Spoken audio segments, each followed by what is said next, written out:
Hello guys, hello my dear lovely students, कैसे हैं आप लोग। I hope you guys are doing great. A very warm welcome to an very important and exciting lecture of thermodynamics. So guys, आज से हम लोग thermodynamics को पढ़ना स्टार्ट कर रहे हैं एंड मैं यहाँ पे जो भी चीज़ आप लोग को बताऊंगा वो काफ़ी बेसिक से बताऊंगा, काफ़ी जीरो लेवल से एडवांस लेवल तक बताऊंगा, ताकि आप लोगों को कंप्लीट नॉलेज मिल सके थर्मोडायनेमिक्स का। Because you know that thermodynamics काफ़ी एसेंशियल और इंपॉर्टेंट सब्जेक्ट होता है फॉर मैकेनिकल इंजीनियरिंग स्टूडेंट। तो कंप्लीट नॉलेज आप लोग को होना चाहिए, हर एक थ्योरी का हर एक कॉन्सेप्ट आपको अच्छी तरह से समझ में आना चाहिए, तभी जाके आप एक अच्छा मैकेनिकल इंजीनियर बन पाओगे और बेसिक थर्मोडायनेमिक्स से रिलेटेड सारे क्वेश्चन को आप लगा सकते हो एग्जाम में। चाहे वो किसी भी तरह का अगर क्वेश्चन पूछा जाएगा आपके एग्जाम में, चाहे वो कॉन्सेप्चुअल रहे, थ्योरी बेस्ड रहे, डायरेक्ट क्वेश्चन रहे या फिर न्यूमेरिकल रहे, हर एक क्वेश्चन को काफी अच्छी तरह से आप डील करोगे। इवन अगर कोई स्किल टेस्ट होता, कोई इंटरव्यू होता है, वहां भी आप सबसे ऊपर रहते हो। इस तरीके से आप लोग को यहाँ पे डील कराया जाएगा, प्रिपरेशन कराया जाएगा। टू द पॉइंट में बताऊंगा, जो भी एग्जाम रिलेटेड रहेगा उन सभी चीजों को खखोल खखोल के मैं आप लोग को बताऊंगा, ताकि आप लोग फील कर पाओ हर एक थ्योरी को, हर एक कॉन्सेप्ट को एंड ज्यादा दिनों तक याद रख पाओ। एटलीस्ट मैं तो ये ट्राई करूंगा कि आप लोग को लाइफ टाइम तक याद रहे हर एक चीजों को, कि मैं बहुत ही आसान वे में आप लोग को बताऊंगा। जहां जरूरत पड़ेगा वहां मैं एनिमेशन के थ्रू बताऊंगा, फोटो आपको दिखाऊंगा, वीडियो के थ्रू समझाऊंगा, लेकिन किसी भी कॉन्सेप्ट को मैं छोड़ने वाला नहीं हूं जब तक कि आप लोग को पानी पानी ना हो जाए। यानी कि एक होता है ना कि क्रिस्टल क्लियर टाइप से आप लोग को यहां पे पढ़ाया जाएगा। सो गाइज, चलिए हम लोग आज स्टार्ट करते हैं थर्मोडायनेमिक्स को। आज हम लोग का फर्स्ट लेक्चर होने वाला है। फर्स्ट लेक्चर में मैं आप लोग को सबसे पहले ये डिस्कस करूंगा दैट थर्मोडायनेमिक्स क्या होता है। मैं क्या करूंगा यहाँ पे, आज जो आप लोग का क्लास होने वाला है, मैं एक स्टेप पीछे चलूंगा। मतलब मैं लगभग 45 से लेकर 50 मिनट के बाद में थर्मोडायनेमिक्स को स्टार्ट करने वाला हूँ। उससे पहले क्या करेंगे हम लोग ना, कुछ स्कूल लेवल का चीजें मैं आप लोग को बताने वाला हूँ, जो चीजें आपके थर्मोडायनेमिक्स को बनाता है। क्योंकि कहीं ना कहीं थर्मोडायनेमिक्स को समझने से पहले कुछ एसेंशियल चीजें हैं जो आपको पता होना चाहिए। कुछ लॉज होता है, कुछ थ्योरी होता है, वो पता होना चाहिए, तब जाके आप थर्मोडायनेमिक्स को काफी इजी तरीके से समझ सकते हो। लड़का यही गलती करता है, डायरेक्ट वो थर्मो के लॉ वगैरह पढ़ने लगता है, डेरिवेशन पढ़ने लगता है, तो उसको डिफिकल्ट होता समझने में। ठीक है, इक्वेशन वगैरह समझ नहीं पाता, थ्योरी वगैरह समझ नहीं पाता, फिर न्यूमेरिकल वगैरह भी नहीं बन पाता है और कॉन्सेप्चुअल क्वेश्चन में भी फंस जाता लड़का। मैं यहाँ पे ये नहीं करूंगा, थोड़ा लेट ही सही, थोड़ा मैं टाइम लूंगा, जो इंपॉर्टेंट चीजें हैं, जो इंपॉर्टेंट सब्जेक्ट है, बट ऐसा बताऊंगा कि आप लोग को लाइफ टाइम याद रहे। और जैसा मैंने कहा, सभी तरह मतलब हर तरह का क्वेश्चन आप लोग डील कर पाओ। राइट, समझ आया कि नहीं, ये चीजें मैं आप लोगों को पढ़ाने वाला हूं। तो चलिए बिगिन करते हैं। मैं शुरू में ये बता दिया कि किस तरीके में पढ़ने वाला हूं एंड मैं आप लोग से उम्मीद करता हूं कि आप लोग जो भी लेक्चर को देखोगे, उस लेक्चर को कंप्लीट देखने के बाद आप लोग प्रॉपर टाइम निकाल के उसका रिवीजन भी करोगे। जो भी आप लोग को पीपीटी मिलेगा, पीडीएफ मिलेगा नोट्स का, उसको आप लोग को टाइम निकाल के रिवीजन करते रहना। रिवीजन मस्ट है, बहुत इंपॉर्टेंट है, हर लड़का पढ़ता है। जब मैं पढ़ाऊंगा तो आपको ईजी लगेगा, लेकिन अगर आप उसको रिवीजन नहीं करिए ना टाइम पे, तो आपको वो बाद में डिफिकल्ट रहेगा। क्योंकि अभी आप एक सब्जेक्ट पढ़ रहे हो, फिर टाइम ऐसा आता है कि एक टाइम पे आप लोग को 10-15 सब्जेक्ट को पढ़ना है एग्जाम टाइम पीरियड में। तो उस टाइम पीरियड में अगर आपका रिवीजन नहीं रहेगा ना, तो आप कितनों भी पढ़ लियो, समझ लियो, आप 50% चीजें भूल जाओगे। तो ट्राई करना कि मान लो 4 लेक्चर या 5 लेक्चर या 10 लेक्चर देखने के बाद जो भी आप 10 लेक्चर में पढ़े हो, उसका पीपीटी खोल के रिवीजन भी एक बारी कर लेना है। और रिवीजन के बाद और एक काम क्या करना है, एमसीक्यू क्वेश्चन भी आप लोग को लगाते हुए चलना है। कोई भी आप ऑब्जेक्टिव बुक लेना, प्रीवियस ईयर का पेपर ले लो, ठीक है, अपने एग्जाम का, एंड आप लोग वहां से क्या करो, प्रैक्टिस भी करते रहो क्वेश्चन को। आपको ये पता चलेगा तब दैट जो आप थ्योरी पढ़े हो उसका कैसे यूटिलाइज करते हो। समझ आया कि नहीं? क्योंकि थ्योरी का मतलब क्या है कि क्वेश्चन लगाना। अल्टीमेट हम लोग का फाइनल गोल क्या है? फाइनल गोल है कि हर एक क्वेश्चन को अटेम्प्ट करना। उसी के लिए सारे थ्योरी बताया जा रहा है, सारे क्वेश्चन डेरिवेशन बताया जा रहा है। तो आप लोग क्या करना, 3-4 चीज फॉलो करना है। पहली बात, रेगुलर पढ़ो, आपको पढ़ाई करना है, रेगुलर स्टडी करना काफी इंपॉर्टेंट है। गवर्नमेंट जॉब निकालने के पीछे सिर्फ एक ही आप लोग का टारगेट होना चाहिए, एक ही मकसद होना चाहिए कि मुझे रेगुलर पढ़ना। कम पढ़ो बट रेगुलर पढ़ो, पहला चीज। सेकंड चीज, जो भी चीज आप पढ़ लिए उसका टाइम निकाल के रिवीजन करो। एंड थर्ड चीज, रिवीजन करने के बाद आप लोग को एमसीक्यू क्वेश्चन प्रैक्टिस लगाना है। चाहे वो टेस्ट सीरीज लगा रहे हो, कोई बुक लगा रहे हो, ठीक है, एमसीक्यू क्वेश्चन का जो ऑब्जेक्टिव बुक आता है वो लगा रहे हो, या फिर आप क्या कर रहे हो, कोई भी प्रीवियस ईयर का पेपर लगा रहे हो अपने एग्जाम का। समझ आए कि नहीं? तो इन 3 चीजों को आप लोगों को फॉलो करना, कंटिन्यू पढ़ना, रिवीजन करना, एमसीक्यू क्वेश्चन का प्रैक्टिस करना। तो ये भी मैं उम्मीद करता हूं अगर इन तीनों चीजों को फॉलो करोगे और लेक्चर को अच्छी तरह से देखोगे, तो आप लोग को 100% कोई ऐसा एग्जाम नहीं जिसको आप क्वालिफाई नहीं करो। नॉट इवन दिस एग्जाम, हर एक एग्जाम को आप फोड़ोगे। समझ आया कि नहीं? चलिए डियर स्टूडेंट, तो बारी आता हम लोग का थर्मोडायनेमिक्स का।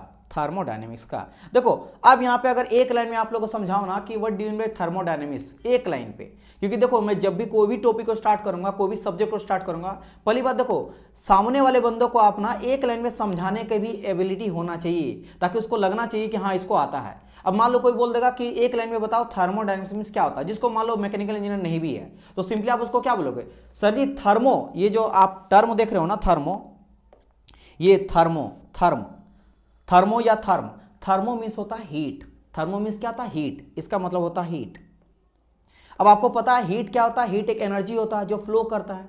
जब टेम्परेचर डिफरेंस होता है तब हीट फ्लो करता है, क्योंकि हीट एक एनर्जी होता है और टेम्परेचर क्या होता है, एक तरह से क्वांटिटी होता है मेजरमेंट करने का, जैसे इतना डिग्री सेल्सियस, इतना डिग्री सेल्सियस, वो क्या टेम्परेचर बताता है, हीट नहीं बताता है। और जब दो चीजों के बीच में टेम्परेचर डिफरेंस होता है ना, तब हीट का ट्रांसफर होता है। अब इस चीज को अगर आप नहीं समझे तो मेरा बात समझो, ठंडी के दिनों में आप लोग क्या करते हो, आग के पास जाते हो, ठीक है, और आग के पास आप खड़े रहते हो तो आपको क्या लगता है, गर्मी फील होता है। वहां पे क्या हुआ, आप ध्यान दिए, आप मान लो यहाँ पे खड़े हो, ठीक है, आप यहाँ पे खड़े और यहाँ पे क्या है, मान लो इस तरह से कोई आग जल रहा है यहाँ पे, ये आपका क्या है, हीट सोर्स है, ठीक है, हीट सोर्स है, और यहाँ पे आप खड़े हो, तो यहाँ पे हीट आपकी ओर आ रहा है ना, क्यों आ रहा है, क्योंकि यहाँ पे टेम्परेचर डिफरेंस है।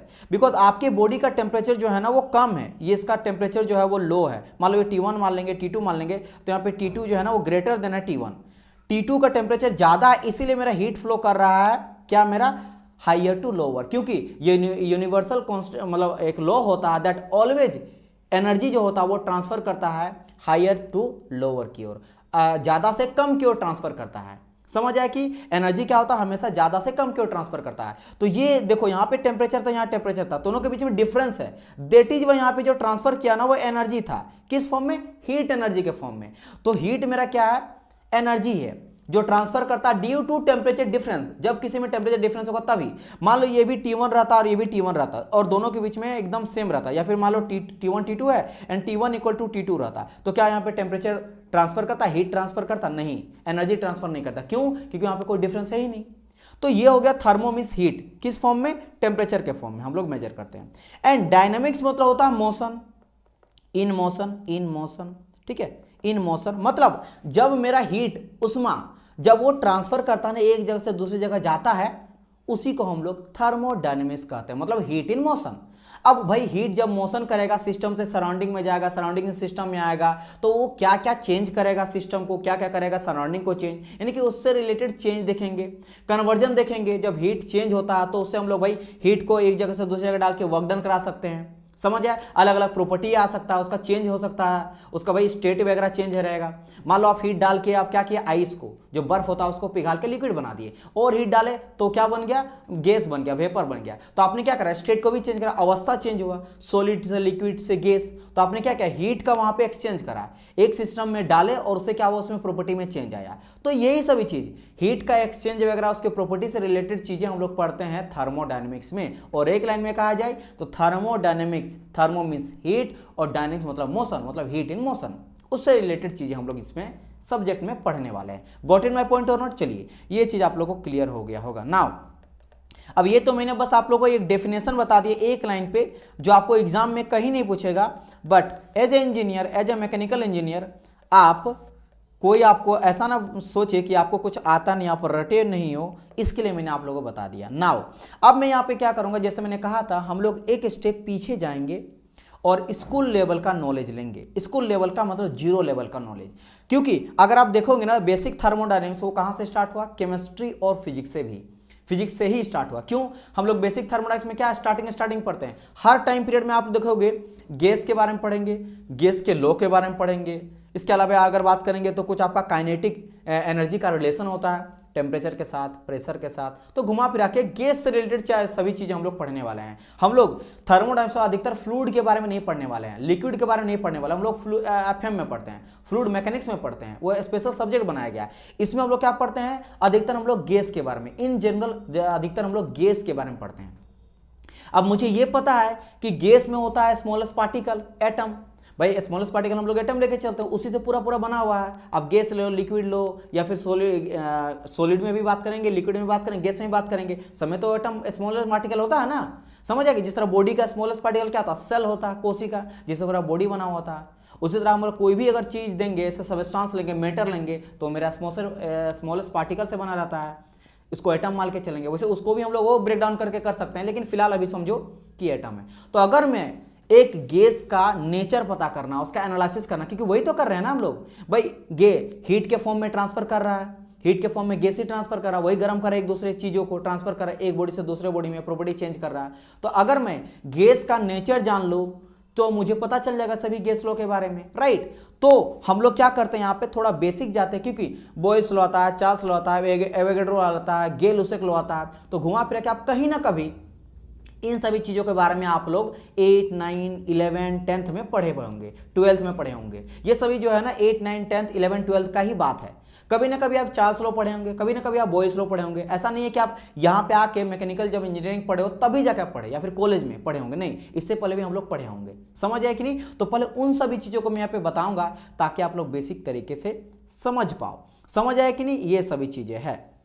तो मैं यहाँ पे क्या कर रहा था कि भाई थर्मोडाइनमिक्स से हम लोग एक स्टेप पीछे जाएंगे एंड हम लोग यहाँ पे समझेंगे कि क्योंकि बेसिकली हम लोग केमिस्ट्री फिजिक्स का ही ये पार्ट होता है। और थर्मोडाइनमिक्स में गैस जो है वो फ्लो मुझे दिखाई देता है, लिक्विड का फ्लो या फिर आप बोल सकते हो फ्लूइड का फ्लो मुझे दिखाई नहीं देता। और स्मॉलेस्ट पार्टिकल क्या होता है? स्मॉलेस्ट पार्टिकल मेरा एटम होता है जो कि गैस में होता है। तो गैस का नेचर समझे, अगर हम लोग समझ गए ना तो समझ लो आपका पहला चैप्टर जो क्लियर हो गया।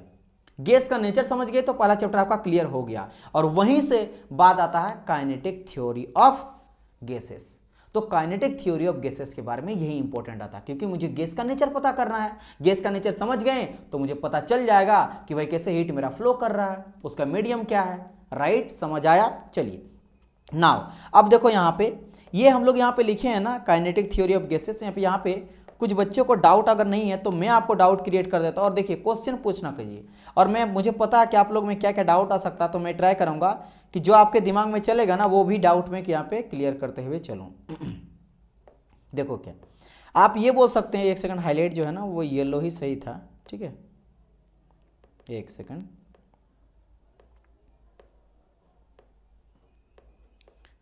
येलो लेके चलते हैं, ये विजिबिलिटी काफ़ी अच्छा दे रहा। हाँ, मैं ये कह रहा था sir ji kinetic theory of gases का आपने जो बात करा, यहाँ पे काइनेटिक थ्योरी ऑफ मैटर भी लिख सकते हैं। मैं क्या लिख सकता हूँ यहाँ पे? काइनेटिक थ्योरी, मैं एकदम रूट से बता रहा हूँ, ठीक है, जो आपको कोई नहीं बताएगा, मैटर। तो sir ji kinetic theory of matters क्यों नहीं बताएं? क्योंकि भाई मैटर में ही तीनों चीज़ आता है ना, आपका सॉलिड भी आता है, लिक्विड भी आता है एंड गैस भी आता है। तो सर जी आपने सिर्फ काइनेटिक थ्योरी ऑफ गैसेस के बारे में यहाँ पे पढ़ रहे हैं, हम लोग सॉलिड लिक्विड के बारे में क्यों नहीं पढ़ रहे हैं? देखो डियर स्टूडेंट, अगर मैं सॉलिड और लिक्विड का बात करूँ, सबसे पहले मैं सॉलिड का बात करता हूँ। तो सॉलिड में आप क्या देखते हो भाई? सॉलिड में जो होता है ना उसमें आपका रिजिड बॉडी होता है। क्या होता है? रिजिड बॉडी होता है। वो अपने शेप एंड साइज को ना कंट्रोल करके रखता है। शेप एंड साइज को क्या करता है? आपका बना के रखता है। दैट इज वाई इसको स्टडी करना काफी ईजी हो जाता है। सिमिलरली भाई सॉलिड आप कोई चीज देखो ना, उसका शेप एंड साइज जो कांस्टेंट रहता है, वेरी नहीं करता, रिजिड बॉडी होता है। अगर लिक्विड का भी बात करेंगे तो लिक्विड में भी अपना शेप एंड साइज को बनाए रखने का ट्राई करते रहता है। आप लिक्विड को किसी भी कंटेनर में डाल दो तो उसी कंटेनर में वो जाके फील होकर रह जाएगा। तो वो भी क्या करता है? उसको भी स्टडी करना डिफिकल्ट नहीं होता। उसके बारे में, एटम के बारे में जानना, उसके फोर्स ऑफ अट्रैक्शन के बारे में जानना और चीज़ों के बारे में जानने में ज़्यादा डिफिकल्ट नहीं होता। लेकिन अगर मैं गैस का यहाँ पे बात करता हूँ तो गैस जो होता है ना वो काफ़ी रेंडम नेचर होता है। ये काफ़ी जो है वो ऐसा नेचर होता है जिसको स्टडी करना काफ़ी डिफिकल्ट होता है। आप गैस कहीं पे क्या एक जगह पे रख सकते हो, वो मूव करते हो रहा है, कंटिन्यूअस मूव करते रहेगा। कंटिन्यूअस क्या करते रहेगा? मूव करते रहो, कभी रुकेगा नहीं। अब अगर मैं और एक चीज यहां पे बोलूंगा, ठीक है, एक चीज यहां पे अगर मैं बोलूंगा, जस्ट अ मिनट, ठीक है, तो यहां पे सभी चीजें तो है ही, ओके। इसीलिए क्या होता है, हम लोग को गैसेस का स्टडी करना काफी डिफिकल्ट होता है, इसलिए हम लोग यूज यहां पे करते हैं काइनेटिक थ्योरी ऑफ गैसेस। तो यहां पे भी आप बेसिक चीजें समझ गए होंगे। मैंने क्या बताया था भाई? काइनेटिक थ्योरी ऑफ गैसेस ही होता, मतलब मैटर ही होगा, और मैटर में सॉलिड लिक्विड गैस आता है। लेकिन सॉलिड और लिक्विड जो होता है, सॉलिड और लिक्विड जो होता है उसमें वो अपने शेप एंड साइज को बनाए रखता है, क्योंकि वो रिजिड पार्टिकल जैसा बिहेव करता है। लिक्विड बनाने का ट्राई करता है, या तो होता है रिजिड या ट्राई करता है अपने शेप एंड साइज को बनाए रखने का। लेकिन लिक्विड के मतलब गैस के केस में ऐसा कुछ नहीं होता, काफ़ी रैंडम और एब्रप्ट बिहेवियर जो है वो शो करता है, जिसके चलते इसका स्टडी करना काफ़ी डिफिकल्ट होता है। समझ आया कि नहीं? इसीलिए हम लोग का जरूरत पड़ता है काइनेटिक थ्योरी ऑफ गैसेस, मतलब एक थ्योरम का यूज करते हैं जिसके थ्रू हम लोग गैसेस के बिहेवियर को जानने का ट्राई करते हैं, और वही मेरा थ्योरम क्या कहलाता है? Kinetic theory. एक theory, kinetic theory. Isn't it clear हुआ कि नहीं? चलिए, जैसे कि अगर मैं और एक एग्जांपल बताऊं, फ्लूइड का मैं बात करता हूं, एक मैं क्या बात करता हूं यहाँ पे? फ्लूइड का। अगर मैं फ्लूइड का बात करता हूं तो आप लोग फ्लूइड में पढ़े होंगे एफएम में, भाई फ्लूइड में हम लोग क्या पढ़ते हैं? हाइड्रोस्टेटिक फ्लूइड पढ़ते हैं कि नहीं? क्या पढ़ते हैं? Hydrostatic fluid. अब देखो यहां पे ध्यान देना, मैं आपको प्रूव कर रहा हूं, क्योंकि फ्लूइड में आप लोग लगेंगे सर वो कैसे रुका हुआ है, आप बोले रिजिड, वो भी तो वही इधर उधर मूव करता है, लेकिन अपने शेप एंड साइज को बनाए रखता है ना, इसीलिए एक टर्म आता है हाइड्रोस्टेटिक। हाइड्रो मीन्स आप लोग को पता होना चाहिए, हाइड्रो मीन्स होता है पानी, वाटर होता है, हाइड्रो मीन्स वाटर, और स्टेटिक मतलब क्या हुआ? भाई रुका हुआ है। कैसा फ्लूइड? I am sorry. तो फ्लूइड जो है वो कैसा है? मेरा रुका हुआ है। तो यहां से प्रूव हुआ कि भाई लिक्विड जो है ना, फ्लूइड भी जो है वो स्टैटिक हो सकता है, वो स्टैटिक हो सकता है, तो स्टडी करना इजी होता है। लेकिन और अगर मैं सोम का बात करता हूँ, चलिए सॉलिड लेके चलते हैं। सोम में हम लोग क्या पढ़ते हैं? बीम के बारे में पढ़ते हैं, डिफ्लेक्शन वगैरह पढ़ते हैं, अलग अलग तरह का हम लोग देखते हैं, अलग अलग तरह का फोर्स लगाते हैं, उसमें स्ट्रेस वगैरह, प्रेशर वगैरह फाइंड आउट करते हैं। उसमें जो भी हम लोग कोई बीम लेते हैं वो क्या लेते हैं? भाई स्टेशनरी मोशन में लेते हैं, स्टैटिक मोशन में लेते हैं, किसी से रिजिडली हम लोग उसको फिक्स करके लगाते हैं, फिक्स करने के बाद उसमें फोर्स लगाते हैं और देखते हैं बेंडिंग हो रहा कि नहीं, मूवमेंट हो रहा कि नहीं, डिफ्लेक्शन हो रहा कि नहीं, तो वहां भी बात करते हैं हम लोग स्टैटिक का ही। तो यहाँ पे स्टडी क्या हो गई है? मतलब जितने भी हम लोग बॉडी का बात करते हैं सॉम में, वो क्या रहता है? मेरा सॉलिड नेचर का होता है। तो आप यहाँ देखें कि सॉलिड भी मेरा स्टैटिक होता है, शेप एंड साइज को बनाए रखता है, तो स्टडी करना इजी होता है। और फ्लूइड में भी एग्जांपल आप समझ गए होंगे, फ्लूइड मैकेनिक्स में भी हम लोग हाइड्रोस्टैटिक फ्लूइड के बारे में पढ़ते हैं, यानी कि ऐसा फ्लूइड जो स्टैटिक मोशन में रहता है। लेकिन क्या कहीं पे भी ऐसा थ्योरी है, ऐसा कॉन्सेप्ट है कि मेरा जो गैस है ना वो मेरा रुका हुआ है, रेस्ट मोशन में? नहीं, ऐसा कहीं पे भी आपको कॉन्सेप्ट नहीं मिलेगा कि गैस जो होता है ना वो रेस्ट में होता है। इट मींस मुझे क्या पता चला कि गैस जो होता है ना वो ऑलवेज मोशन पे होता है, हमेशा वो मूव करते रहता है, कोलिजन करते रहता है, एक दूसरे के आपस में टकराते हुए रहता है।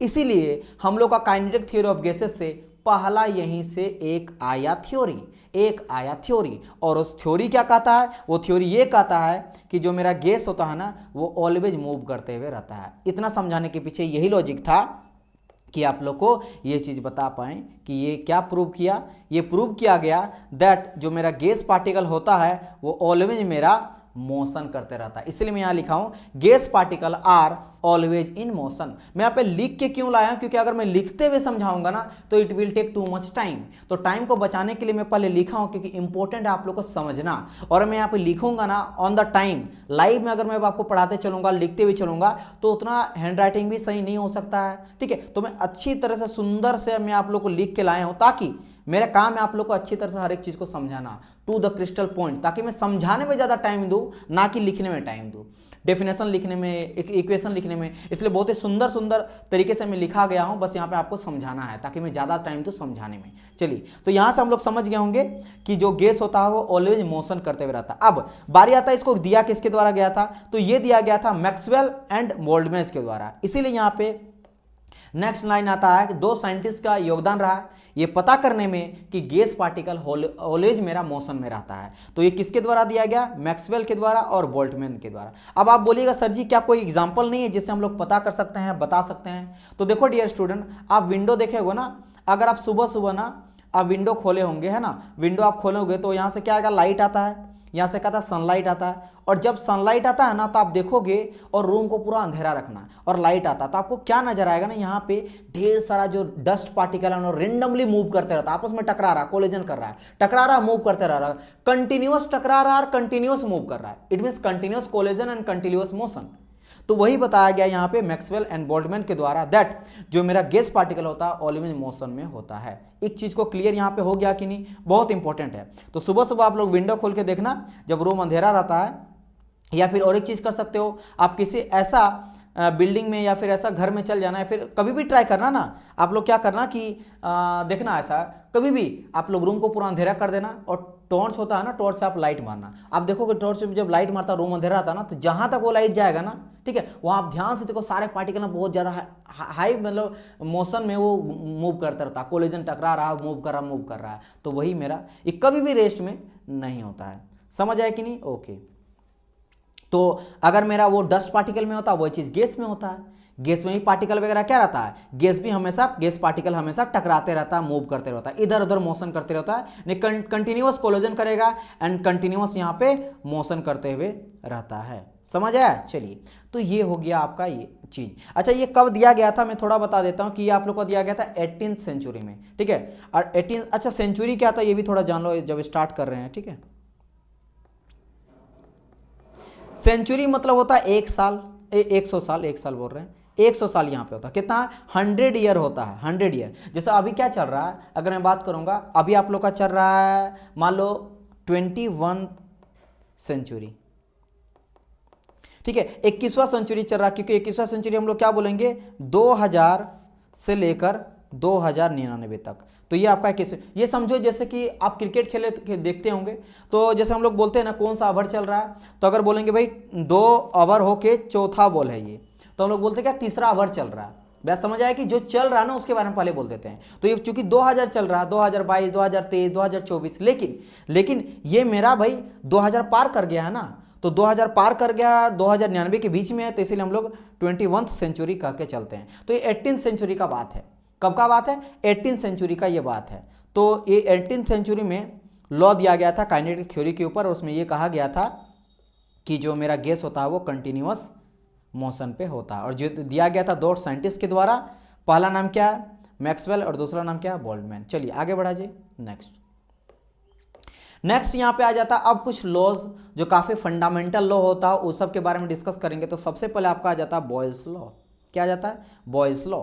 अब भाई बॉयल्स लॉ बहुत सारे स्टूडेंट को पता होगा कि भाई एट कांस्टेंट टेम्परेचर, ठीक है, एट कांस्टेंट टेम्परेचर जो वॉल्यूम होता है वो इनवर्सली प्रोपोर्शनल होता है प्रेशर का। वही चीज यहाँ पे कहेंगे हमें, कहूंगा मैं दैट, अगर मैं यहाँ पे दिखाऊं आप लोगों का स्टेटमेंट, तो स्टेटमेंट क्या बोलता है यहाँ पे, स्टेटमेंट यही बोल रहा है that at constant temperature of gas, है ना, at constant temperature of gas the volume of gas is inversely proportional to pressure of the gas, right. जो कि हम लोग यहाँ पे लिख दिया गया कि वॉल्यूम इज, देखो यहाँ पे लिख दिया गया सिंपली कि वॉल्यूम जो होता है वो इनवर्सली प्रोपोर्शनल होता है प्रेशर का एट कांस्टेंट टेम्परेचर। नाउ बार यहाँ पे आता है कि सर जी अच्छा, और ये 2 तरह का होता है, एक हम लोग एक्सपेरिमेंट के थ्रू देते हैं, एक लॉ के थ्रू देते हैं। तो ये लॉ है, एक्सपेरिमेंट नहीं, रियल का बात नहीं करा, आइडियल का बात करा गया। आइडियल एक लिख चलते हैं, रियल में कुछ अलग होता है जिसको मैं ग्राफिकली आपको शो करूंगा, ठीक है। तो बाय लॉ, इसलिए थ्योरेटिकल आप लोग को रिजल्ट कहा गया, एक्सपेरिमेंटल रिजल्ट ये नहीं है, एक्सपेरिमेंट करके नहीं, बस थ्योरेटिकल लॉ, यानी लॉ क्या कहता उसके अकॉर्डिंग यहाँ पे कहा गया है, राइट। तो ये हम लोग देखें तो हम लोग इसको लिख सकते हैं P V equal to constant लिख सकते हैं, तो P1 V1 equal to P2 V2 लिख सकते हैं। अगर एक प्रोसेस का बात करता हूं 1 से लेकर 2 प्रोसेस कोई जा रहा है, तो उसके पीछे हम लोग बोल सकते हैं कि P1 V1 equal to P2 V2। चलिए ये तो बेसिक चीजें हैं। नाउ आगे बढ़ा जाए।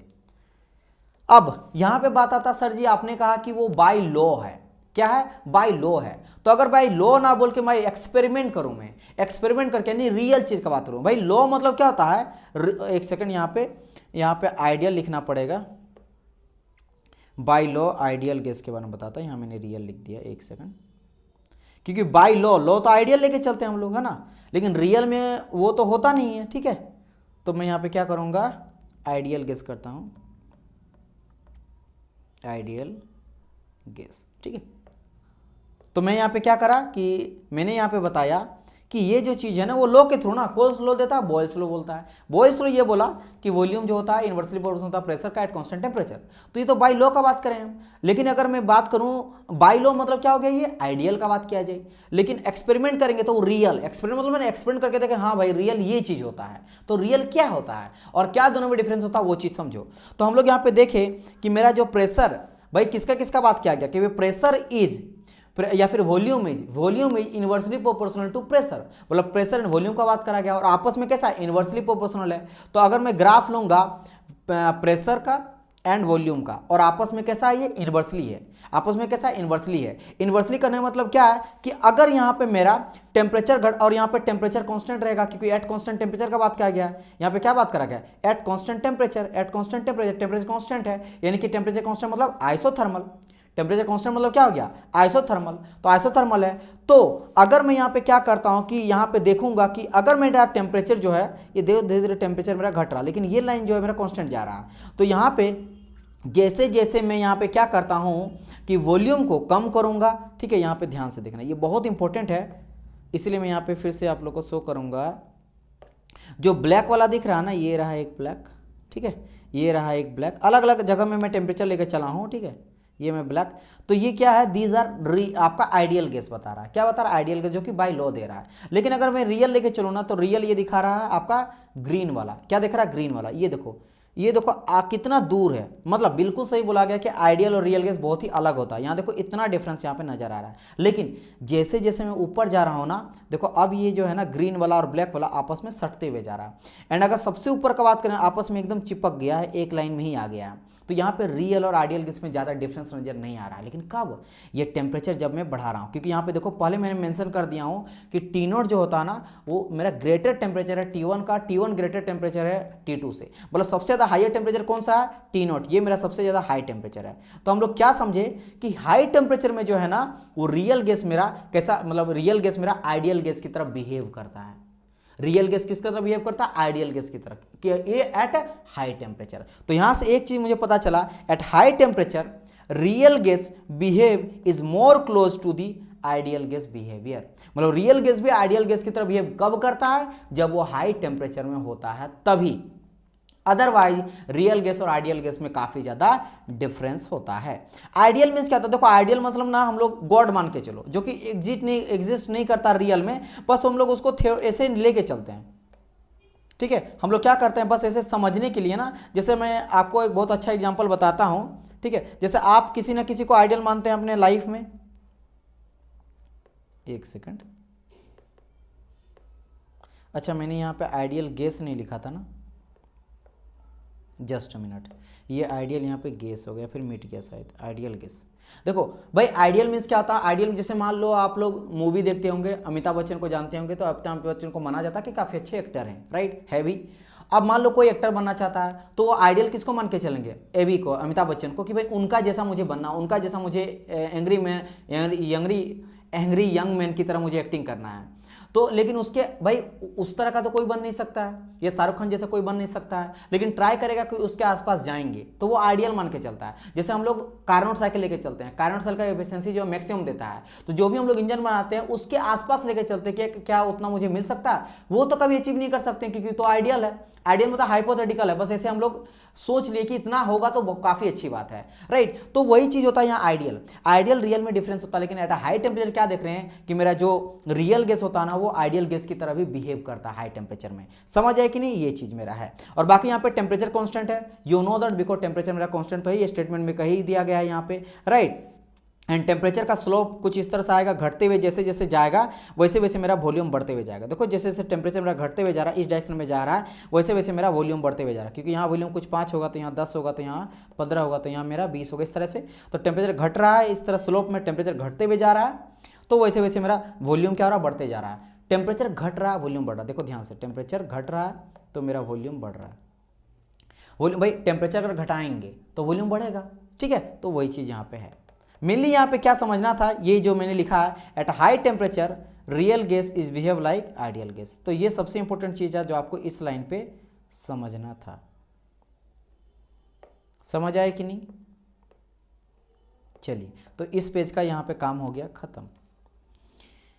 ओके अच्छा हाँ, और एक बात मुझे याद आया, कभी कभी हम लोग क्या बोलते हैं, सुपर हीट जो होता है ना, सुपर हीटेड हाई टेम्परेचर, वो भी बात करते हैं कि super heated high temperature gas behave like ideal gas, because, क्यों भाई, because more close to ideal gas. समझ आया। मैं यहाँ पे कभी कभी हम लोग पढ़ते हैं ना कि जो आपका सुपर हीटेड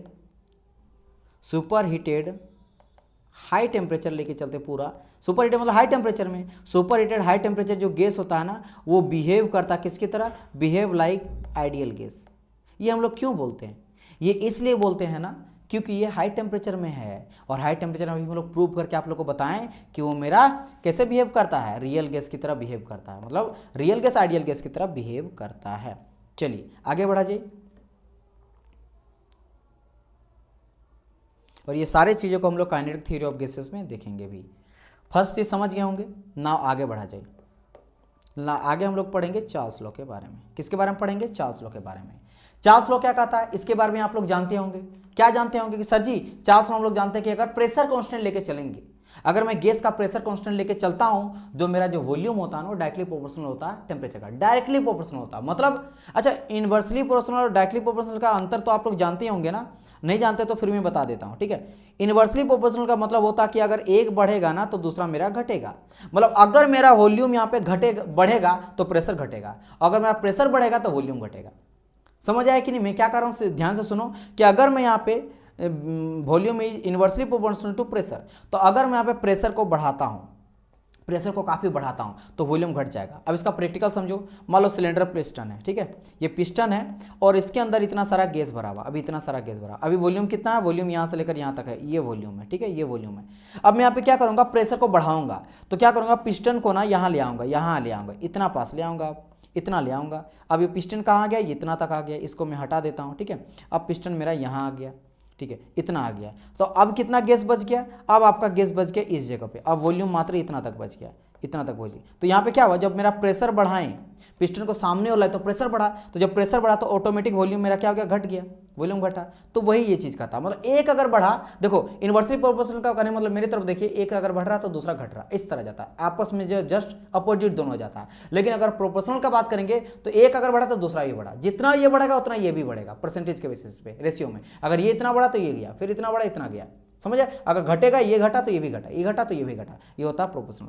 तो वही चीज यहाँ पे हम लोग देखेंगे आपके कौन सा लॉ में?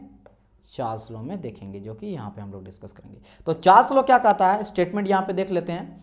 एट कांस्टेंट प्रेशर, है ना, एट कांस्टेंट प्रेशर जो आपका वॉल्यूम होता है गैस का, वो मेरा प्रोपोर्शनल होता है किसके?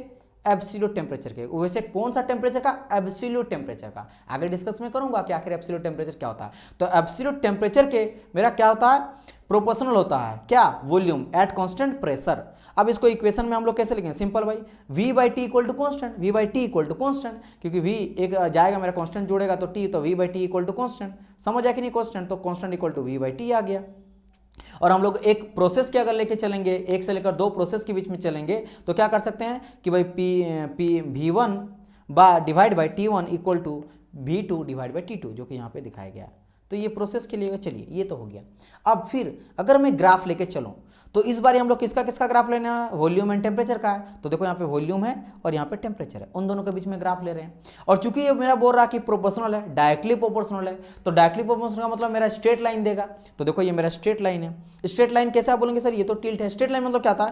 जितना ये बड़ा उतना ये बड़ा। जैसे मान लो यहाँ पे 5 है, ये 10 है, ये 15 है, ये टेम्परेचर डिग्री सेल्सियस मान लो जा रहा है, और ये मेरा वॉल्यूम जा रहा है, वॉल्यूम जा रहा है। यहाँ फिर से ले लेते हैं, 5 लेते हैं, 10 लेते हैं, 15 लेते हैं। तो आप देखोगे अगर इस पॉइंट में आएगा ना, तो अगर ये 5 से बढ़ा तो ये भी 5 है, अगर ये यहाँ पे आवे 10 आ रहा तो ये भी 10 आएगा, अगर यहाँ पे 15 आ रहा तो 15। तो देखो एक साथ दोनों, जितना वॉल्यूम बढ़ रहा है उतना टेम्परेचर भी बढ़ रहा है। समझ आए? इसी को बोलते हैं मेरा क्या?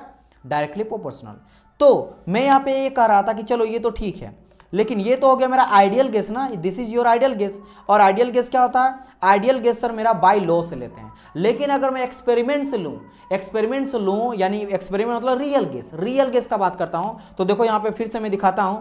तो ये तो आप समझ गए होंगे कि ये जो मैं आप लोगों को दिखाऊंगा ब्लैक कलर से, ये ब्लैक कलर से दिखा जाए, this is your ideal gas, जो कि बाय लॉ के अकॉर्डिंग कहता है। लेकिन जब मैं हमें रियल गैस को देखता हूं ना, एक्सपेरिमेंट के थ्रू देखता हूं, तो शुरू में तो डिफरेंस था। देखो यहाँ पे डिफरेंस काफी है, रियल गैस और आइडियल गैस में काफी डिफरेंस है। लेकिन जैसे जैसे मैं टेम्परेचर बढ़ाते हुए चलूंगा, देखो यहाँ पे टेम्परेचर बढ़ रहा है, फिर यहाँ टेम्परेचर बढ़ रहा है, यहाँ टेम्परेचर बढ़ रहा है, यहाँ टेम्परेचर बढ़ रहा है, क्योंकि 5 है, 10 है, 15 है, 20 है, डिग्री सेल्सियस बढ़ते जा रहा है। ठीक है, तो जैसे जैसे टेम्परेचर बढ़ेगा ना, एक टाइम पीरियड में जब यहाँ तक आएगा ना, हाई टेम्परेचर में क्या देख रहे हैं कि दोनों लाइन आपस में मिल गए, एक ही लाइन के ऊपर आ गया। मतलब एट अ हाई टेम्परेचर फिर से मेरा जो आपका रियल गैस है ना, वो आइडियल गैस की तरह बिहेव कर रहा है। तो हर बार एक चीज प्रूव हो रहा है कि eight a high temperature real gas is behave like ideal gas. तो यहां पे मुझे सेम स्टेटमेंट मिला, उस स्टेटमेंट को मैं फिर से यहां पे लिख दिया हूं that at a high temperature, यहां पे अगर आप स्टेटमेंट देखोगे तो आपको मिल जाएगा at a high temperature real gas is more close to ideal gas. समझ आए यहां से? चलिए ये भी चीज आप लोग समझ गए होंगे।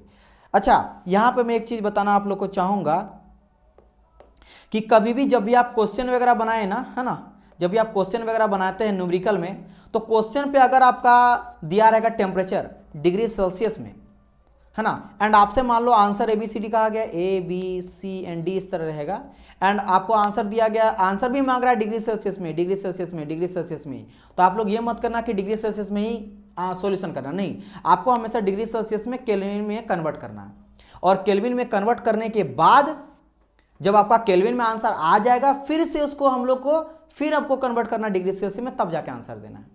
और अगर केल्विन में मांगा गया तो भाई डिग्री सेल्सियस से केल्विन में कन्वर्ट किया, उसी में आंसर आ गया। उसके लिए क्या करेंगे, डिग्री सेल्सियस से अगर मैं केल्विन की ओर जा रहा हूं तो यहाँ पे ऐड करेंगे 273। जैसे मैं 273 डिग्री सेल्सियस ऐड करता हूं ना, मतलब 273 ऐड करता हूं तो केल्विन में हो जाता है। जैसे मान लो 27 डिग्री सेल्सियस दिया है, इसको मुझे केल्विन में कन्वर्ट करना है, तो उसमें क्या करूंगा मैं 27 और प्लस कर दूंगा 273, तो ऑटोमेटिक यहाँ पे अगर आप जोड़ोगे तो कितना हो जाएगा, 300 आ जाएगा, तो ये केल्विन में आ गया। समझ आया कि नहीं, देखो 70 था, 80 90 100 हो गया, तो केल्विन में आ गया। और अगर डिग्री सेल्सियस में आंसर मांगा है तो जो भी यहाँ पे कैलकुलेशन में करूंगा उसका फिर से -273 कर दूंगा, तो फिर से क्या आ जाएगा, डिग्री सेल्सियस में आ जाएगा, और इस तरह आंसर देना, जो मुझे लग रहा है बहुत सारे बच्चों को पता था। अगर नहीं पता था इस चीज़ का थोड़ा सा ध्यान रखना। बाकी जब मैं आप लोग को कैलकुलेशन बताऊंगा तो इस चीज़ के बारे में तो बताऊंगा ही बताऊंगा, हर एक चीज़ बताऊंगा, कैसे हम लोग mm से मीटर किया जा रहा है, मीटर से mm किए जा रहे हैं, कैसे यूनिट कन्वर्सन होता है, हर एक चीज़ों का, क्योंकि वही छोटा छोटा चीज़ होता है जो टीचर बताते नहीं और स्टूडेंट फंसता है, तो मैं उन सभी चीज़ों को बताऊँ। बाकी डेरिवेशन वगैरह ये सभी चीज़ तो मैं देख रहा हूँ कि बॉयल्स लॉ, चार्ल्स लॉ से कैसे यूज किया जाएगा न्यूमेरिकल वगैरह बनाने के लिए। समझ आए कि नहीं, तो ये चीज़ आप लोग का यहाँ पे था, राइट। और जैसे जैसे यहाँ पे टेम्परेचर बढ़ाते जाएंगे वैसे वैसे मेरा वॉल्यूम बढ़ती जाएगा, ये तो है ही, क्योंकि ये भी मेरा प्रोपोर्शनल हो रहा है, तो जैसे जैसे मेरा वॉल्यूम बढ़ेगा वैसे वैसे मेरा टेम्परेचर बढ़ेगा, क्योंकि प्रोपोर्शनल है ना, तो ये तो चीज़ क्लियर है ही।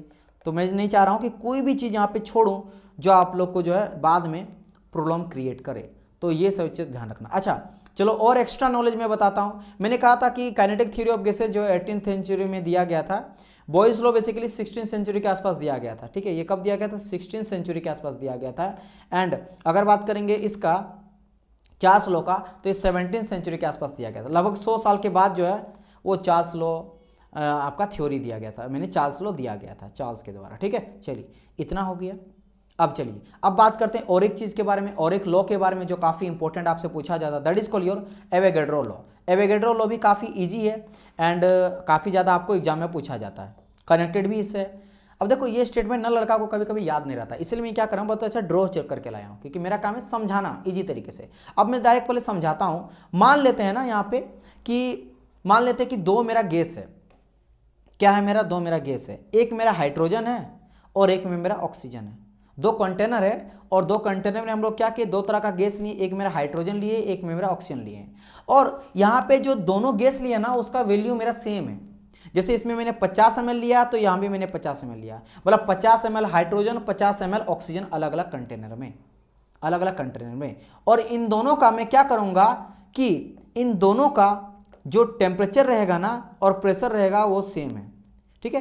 प्रेशर एंड टेम्परेचर दोनों का सेम है, मतलब जितना प्रेशर इसका है, मान लो कुछ प्रेशर है कुछ टेम्परेचर है मेरा हाइड्रोजन का, उतना ही गर्म मेरा वो भी है, उतना प्रेशर मेरा उतना ही है। मतलब at a same temperature and pressure same value of gas अगर मेरा रहेगा, देन इसमें नंबर ऑफ मॉलिक्यूल जो होगा ना वो भी सेम होगा। जैसे अगर इसमें 10 नंबर ऑफ मॉलिक्यूल होगा ना तो मेरा ऑक्सीजन में भी 10 नंबर ऑफ मॉलिक्यूल होगा। क्या चीज क्लियर हुआ मेरी बात की नहीं? मैंने क्या कहा, सिंपली मैंने ये कहा कि अगर 50 ml हम लोग गैस लेते हैं, एक हाइड्रोजन का है एक ऑक्सीजन का है, तो और उसमें हम लोग 50 ml, दोनों में 50 ml हाइड्रोजन और ऑक्सीजन लेने के बाद उसका अगर हम लोग बराबर रखते हैं प्रेशर एंड टेम्परेचर, तो दोनों के अंदर जो नंबर ऑफ मॉलिक्यूल होगा वो भी बराबर होगा, इक्वल होगा।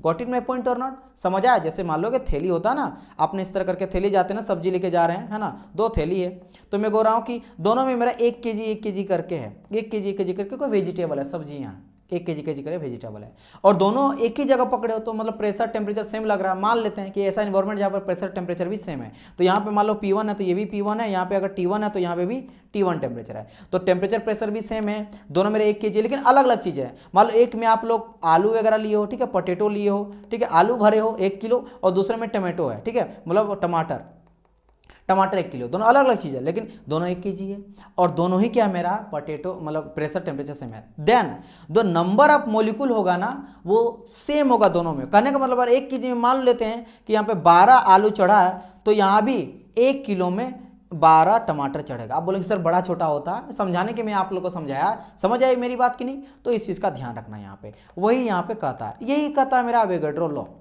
मतलब अगर मैं पूरा का पूरा इसमें एक लाइन में आप लोग को समझाऊं तो ये हुआ कि बोल सकते हैं कि वॉल्यूम जो होता है ना, डायरेक्टली प्रोपोर्शनल होता है मॉलिक्यूल्स का, नंबर ऑफ मॉलिक्यूल्स का। ठीक है, ये यहाँ से इस लॉ से ये मुझे पता चला कि वॉल्यूम अगर मेरा सेम रहेगा, जैसे 50 ml 50 ml, तो नंबर ऑफ मॉलिक्यूल भी सेम होगा अगर मेरा उसका प्रेशर टेम्परेचर भी बराबर रहे दोनों गैस का, तो और दोनों अलग अलग गैस है। ठीक है, ये स्टेटमेंट कहता है सिंपल।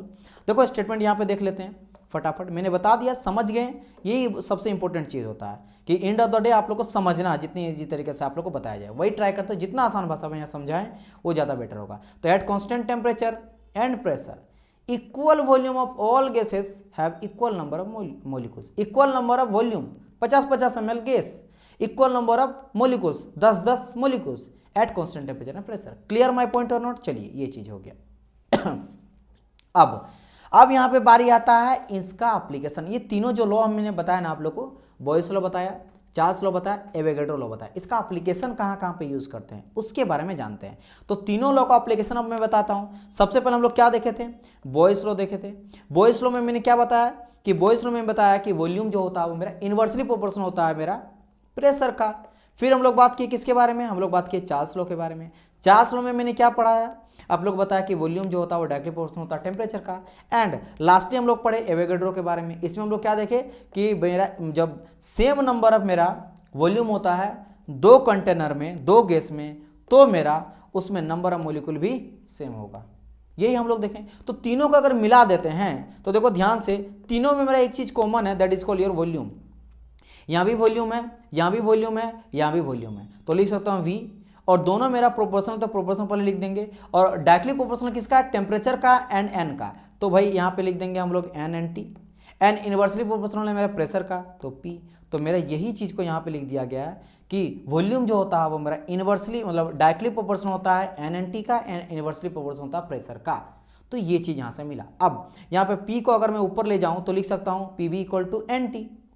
एंड भाई यहाँ पे एक सेकंड, पहली बात तो यहाँ पे प्रोपोर्शनल अभी लगेगा क्योंकि प्रोपोर्शनल को बाद में हटाएंगे, जस्ट अ मिनट, एक सेकंड। ठीक है, तो यहाँ पे फिलहाल मैं इसको हटाता हूँ क्योंकि इक्वल कब लगता है? जब प्रोपोर्शनल हट जाता था कांस्टेंट जुड़ता, तब जाके इक्वल आप लोग लगा सकते हैं। समझ आया? एक चीज़ हमेशा ध्यान रखना, मान लेते हैं कहते हैं ना कि भाई PV directly proportional to NT, तो प्रोपोर्शनल को हटाओगे तो आपको एक कांस्टेंट लगाना पड़ेगा। तो जैसे मैं यहाँ पे प्रोपोर्शनल को हटाता हूँ तो एक कांस्टेंट ऐड करेगा, वही मेरा कांस्टेंट R आ जाता है, बाकी NT तो है ही है, वही यहाँ पे R आ गया। वही R क्या है? R मेरा यूनिवर्सल गैस कांस्टेंट। क्या हो गया? मेरा यूनिवर्सल गैस कांस्टेंट। और यहाँ पे जो आप लोग को मिला ना PV = nRT, यही मेरा आइडियल गैस इक्वेशन है। तो आइडियल गैस इक्वेशन कहाँ से मुझे मिला? तीनों लॉ से कंबाइन करके मेरे मिला, जिसका एप्लीकेशन समझ आया कि नहीं? तीनों अलग चीज है, उन तीनों का एप्लीकेशन किया हम लोग आइडियल गैस इक्वेशन को बनाने के लिए। उन तीनों में हम लोग तीनों चीज का यूज किए हैं। क्योंकि देखो आइडियल गैस इक्वल टू हम लोग जो PV = nRT लिखे, यहाँ पे भाई PV है तो V volume is directly proportional to N, तो वो हो गया मेरा किसका? एवोगाड्रो का। अगर हम लोग बोलेंगे volume is directly proportional to temperature, तो हो गया मेरा चार्ल्स लॉ का। एंड बॉयल्स लॉ का बात करेंगे, प्रेशर नीचे ले जाएंगे तो volume inversely proportional to pressure, तो हो गया मेरा बॉयल्स लॉ। तो तीनों से मिलकर मेरा क्या बना? Ideal gas equation. तो वही नेक्स्ट हम लोग यहाँ पे बताने वाला हूँ, आइडियल गैस इक्वेशन। तो आइडियल गैस हम लोग क्या देखें कि PV = आ जाता है मेरा RNT या फिर nRT, बात एक ही है, बात तो घुमा पे कहना एक ही चीज़ है। अब इसमें क्या क्या चीज़ें हैं ये सबको पता होना चाहिए, है ना? क्या क्या चीज़ें हैं ये सबको पता होना चाहिए। दैट ये जो मैंने आप लोग को बताया, एक सेकंड, हाईलाइट नहीं लिया गया, मुझे लगा हाईलाइट मुझे मिल गया। तो मैं यहाँ पे जो मुझे मिला PV = nRT, P क्या होता? गैस का मेरा प्रेशर होता है, V क्या होता है? मेरा गैस का वॉल्यूम होता है, N क्या होता है? नंबर ऑफ मोल होता है, ठीक है, नंबर ऑफ क्या होता है? मोल्स होता है। एंड R क्या होता है? यूनिवर्सल कांस्टेंट, जिसका वैल्यू होता है 8.314। याद रखना किलो जूल पर मोल केल्विन में लेते हैं, पर किलो जूल पर मोल केल्विन। केल्विन है लास्ट वाला जो है ना, ये केल्विन है, इसको केजी मत मान लेना। शुरू में केजी है, पर मोल केल्विन है, ये यूनिट होता है यूनिवर्सल गैस कांस्टेंट का। और एक होता है गैस कांस्टेंट आर, उसके बारे में भी डिस्कस करेंगे, तो डोंट वरी, सब चीज बताया जाएगा। एंड टी क्या होता है हमारा टेम्परेचर, कैसा टेम्परेचर, एब्सोल्यूट टेम्परेचर। क्योंकि जस्ट मैंने अभी अगर मैं आप लोग को एक लॉ दिखाऊं तो उसमें हम लोग जो टेम्परेचर का बात किए थे, कौन सा टेम्परेचर था, एब्सोल्यूट टेम्परेचर। वॉल्यूम जो था डायरेक्टली प्रोपोर्शनल टेम्परेचर का, कैसा टेम्परेचर का था, एब्सोल्यूट टेम्परेचर का। इसीलिए हम लोग यहाँ पे गैस लॉ में अगर मैं बात करता हूं ना, तो टी वो टेम्परेचर है, कैसा टेम्परेचर, एब्सोल्यूट टेम्परेचर है। क्योंकि भाई ऑब्वियसली तीनों लॉ से है, आपका टेम्परेचर वाला कॉन्सेप्ट कहां से आया है, चार्ल्स लॉ से आया, तो वहां पे एब्सोल्यूट टेम्परेचर का बात किए थे। चलिए ये चीज हो गया।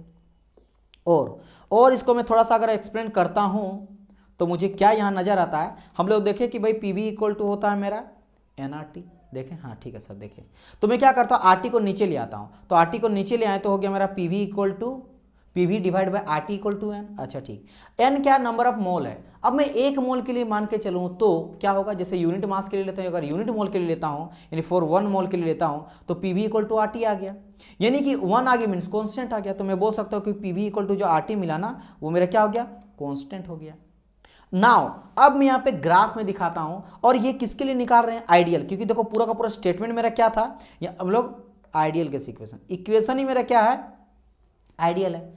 तो हम लोग ये देखेंगे कि आइडियल गैस इक्वेशन में P equal to RT constant है, तो रियल में क्या होगा, फिर से ग्राफ के थ्रू समझते हैं। तो अब मैं ग्राफ यहां पे बता रहा हूं, ठीक है सॉरी, ग्राफ बता रहा हूं। तो मैंने एक इधर करके लिया है, पीवी इक्वल टू आरटी ले लिया है, और इधर मैंने प्रेशर लेके चला हूं, इधर क्या लेके चला हूं मैं, प्रेशर लेके चला हूं, ठीक है। इन दोनों के बीच में ग्राफ देख रहे हैं। अब चूंकि मेरा यहां पे अगर मैं बात करता हूं तो पीवी जो है और आरटी जो है, ये दोनों मेरा क्या कांस्टेंट है ना, कांस्टेंट है एक चीज, तो कांस्टेंट है मतलब यहां पे प्रेशर का टेम्परेचर का कोई फर्क पड़ने वाला है नहीं। यहां पे प्रेशर टेम्परेचर, क्योंकि याद करो ये गैस लॉ जो मैंने बताया ना, आइडियल गैस लॉ, यहां पे मेरा प्रेशर भी कांस्टेंट था, टेम्परेचर भी कांस्टेंट था एक टाइम पीरियड में, समझ आया कि नहीं, at constant pressure at constant temperature. तो जैसे मेरा PV equal to RT constant आया, तो यहां पे प्रेशर का टेम्परेचर का कोई फर्क पड़ने वाला है नहीं, तो प्रेशर एकदम स्ट्रेट लाइन मुझे यहां पे देगा, जो पीवी इक्वल टू आरटी अब मेरा क्या देगा, स्ट्रेट लाइन देगा। और यही मेरा आइडियल गैस रिलेशन क्या बता रहा है, पीवी इक्वल टू आरटी, ये स्ट्रेट लाइन क्या बता रहा है, पीवी इक्वल टू आरटी को बता रहा है, स्ट्रेट लाइन।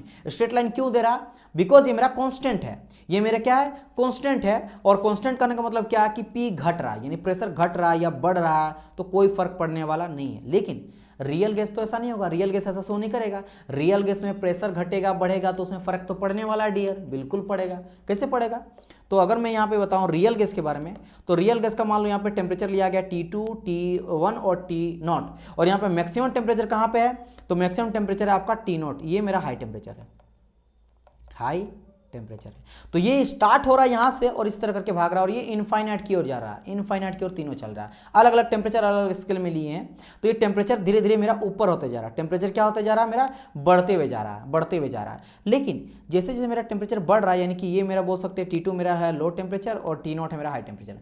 लेकिन एक चीज़ ध्यान दो, ये सब ओरिजिनेट कहाँ से हो रहा है, इस पॉइंट पे हो रहा है ना, इस पॉइंट पे हो रहा है। और मैंने कहा कि जैसे जैसे ऊपर जा रहा है वैसे हम लोग हाई टेम्परेचर की ओर जा रहे हैं, यानी कि यहाँ पे हाई टेम्परेचर है, यानी यहाँ भी एकदम हाई टेम्परेचर, यानी सबसे पॉइंट में जो है ये काफ़ी ज़्यादा हाई टेम्परेचर है, यानी कि यहाँ पे मैक्सिमम टेम्परेचर होगा, मैक्सिमम टेम्परेचर होगा।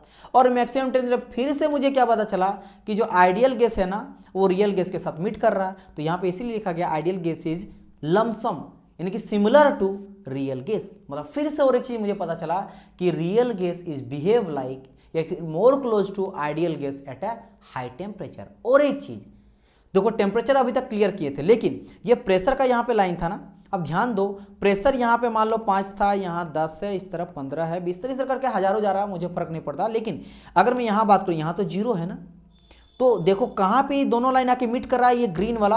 अगर मैं इसको दिखाऊं येलो से, तो देखो ये तीनों लाइन आके यहाँ पे मीट कर रहा है और मेरा आइडियल वाला भी मीट कर रहा है, तो काफी ज्यादा यहाँ पे लो प्रेशर है ना।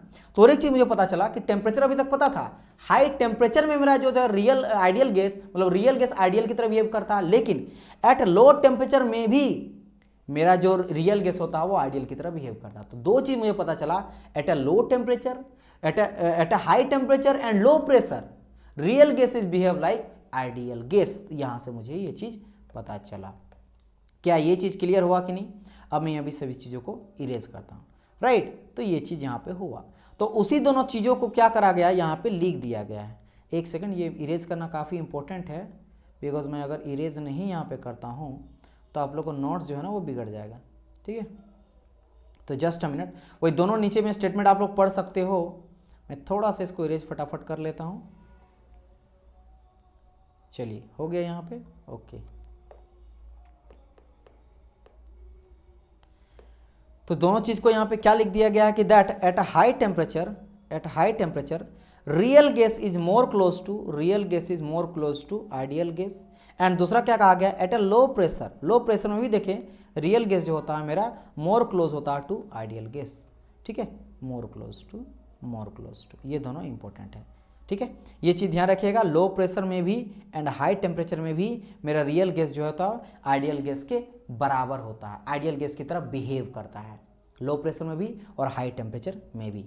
क्या ये चीज़ क्लियर हुआ सभी को कि नहीं? बिल्कुल होना चाहिए, ठीक है, क्योंकि यहाँ पे पी बी इक्वल टू मेरा क्या था, P V divide by R T मेरा था कांस्टेंट, तो प्रेशर वॉल्यूम से कोई डिफरेंस नहीं करता, तो इसलिए आइडियल गैस रिलेशन मेरा स्ट्रेट लाइन मिला।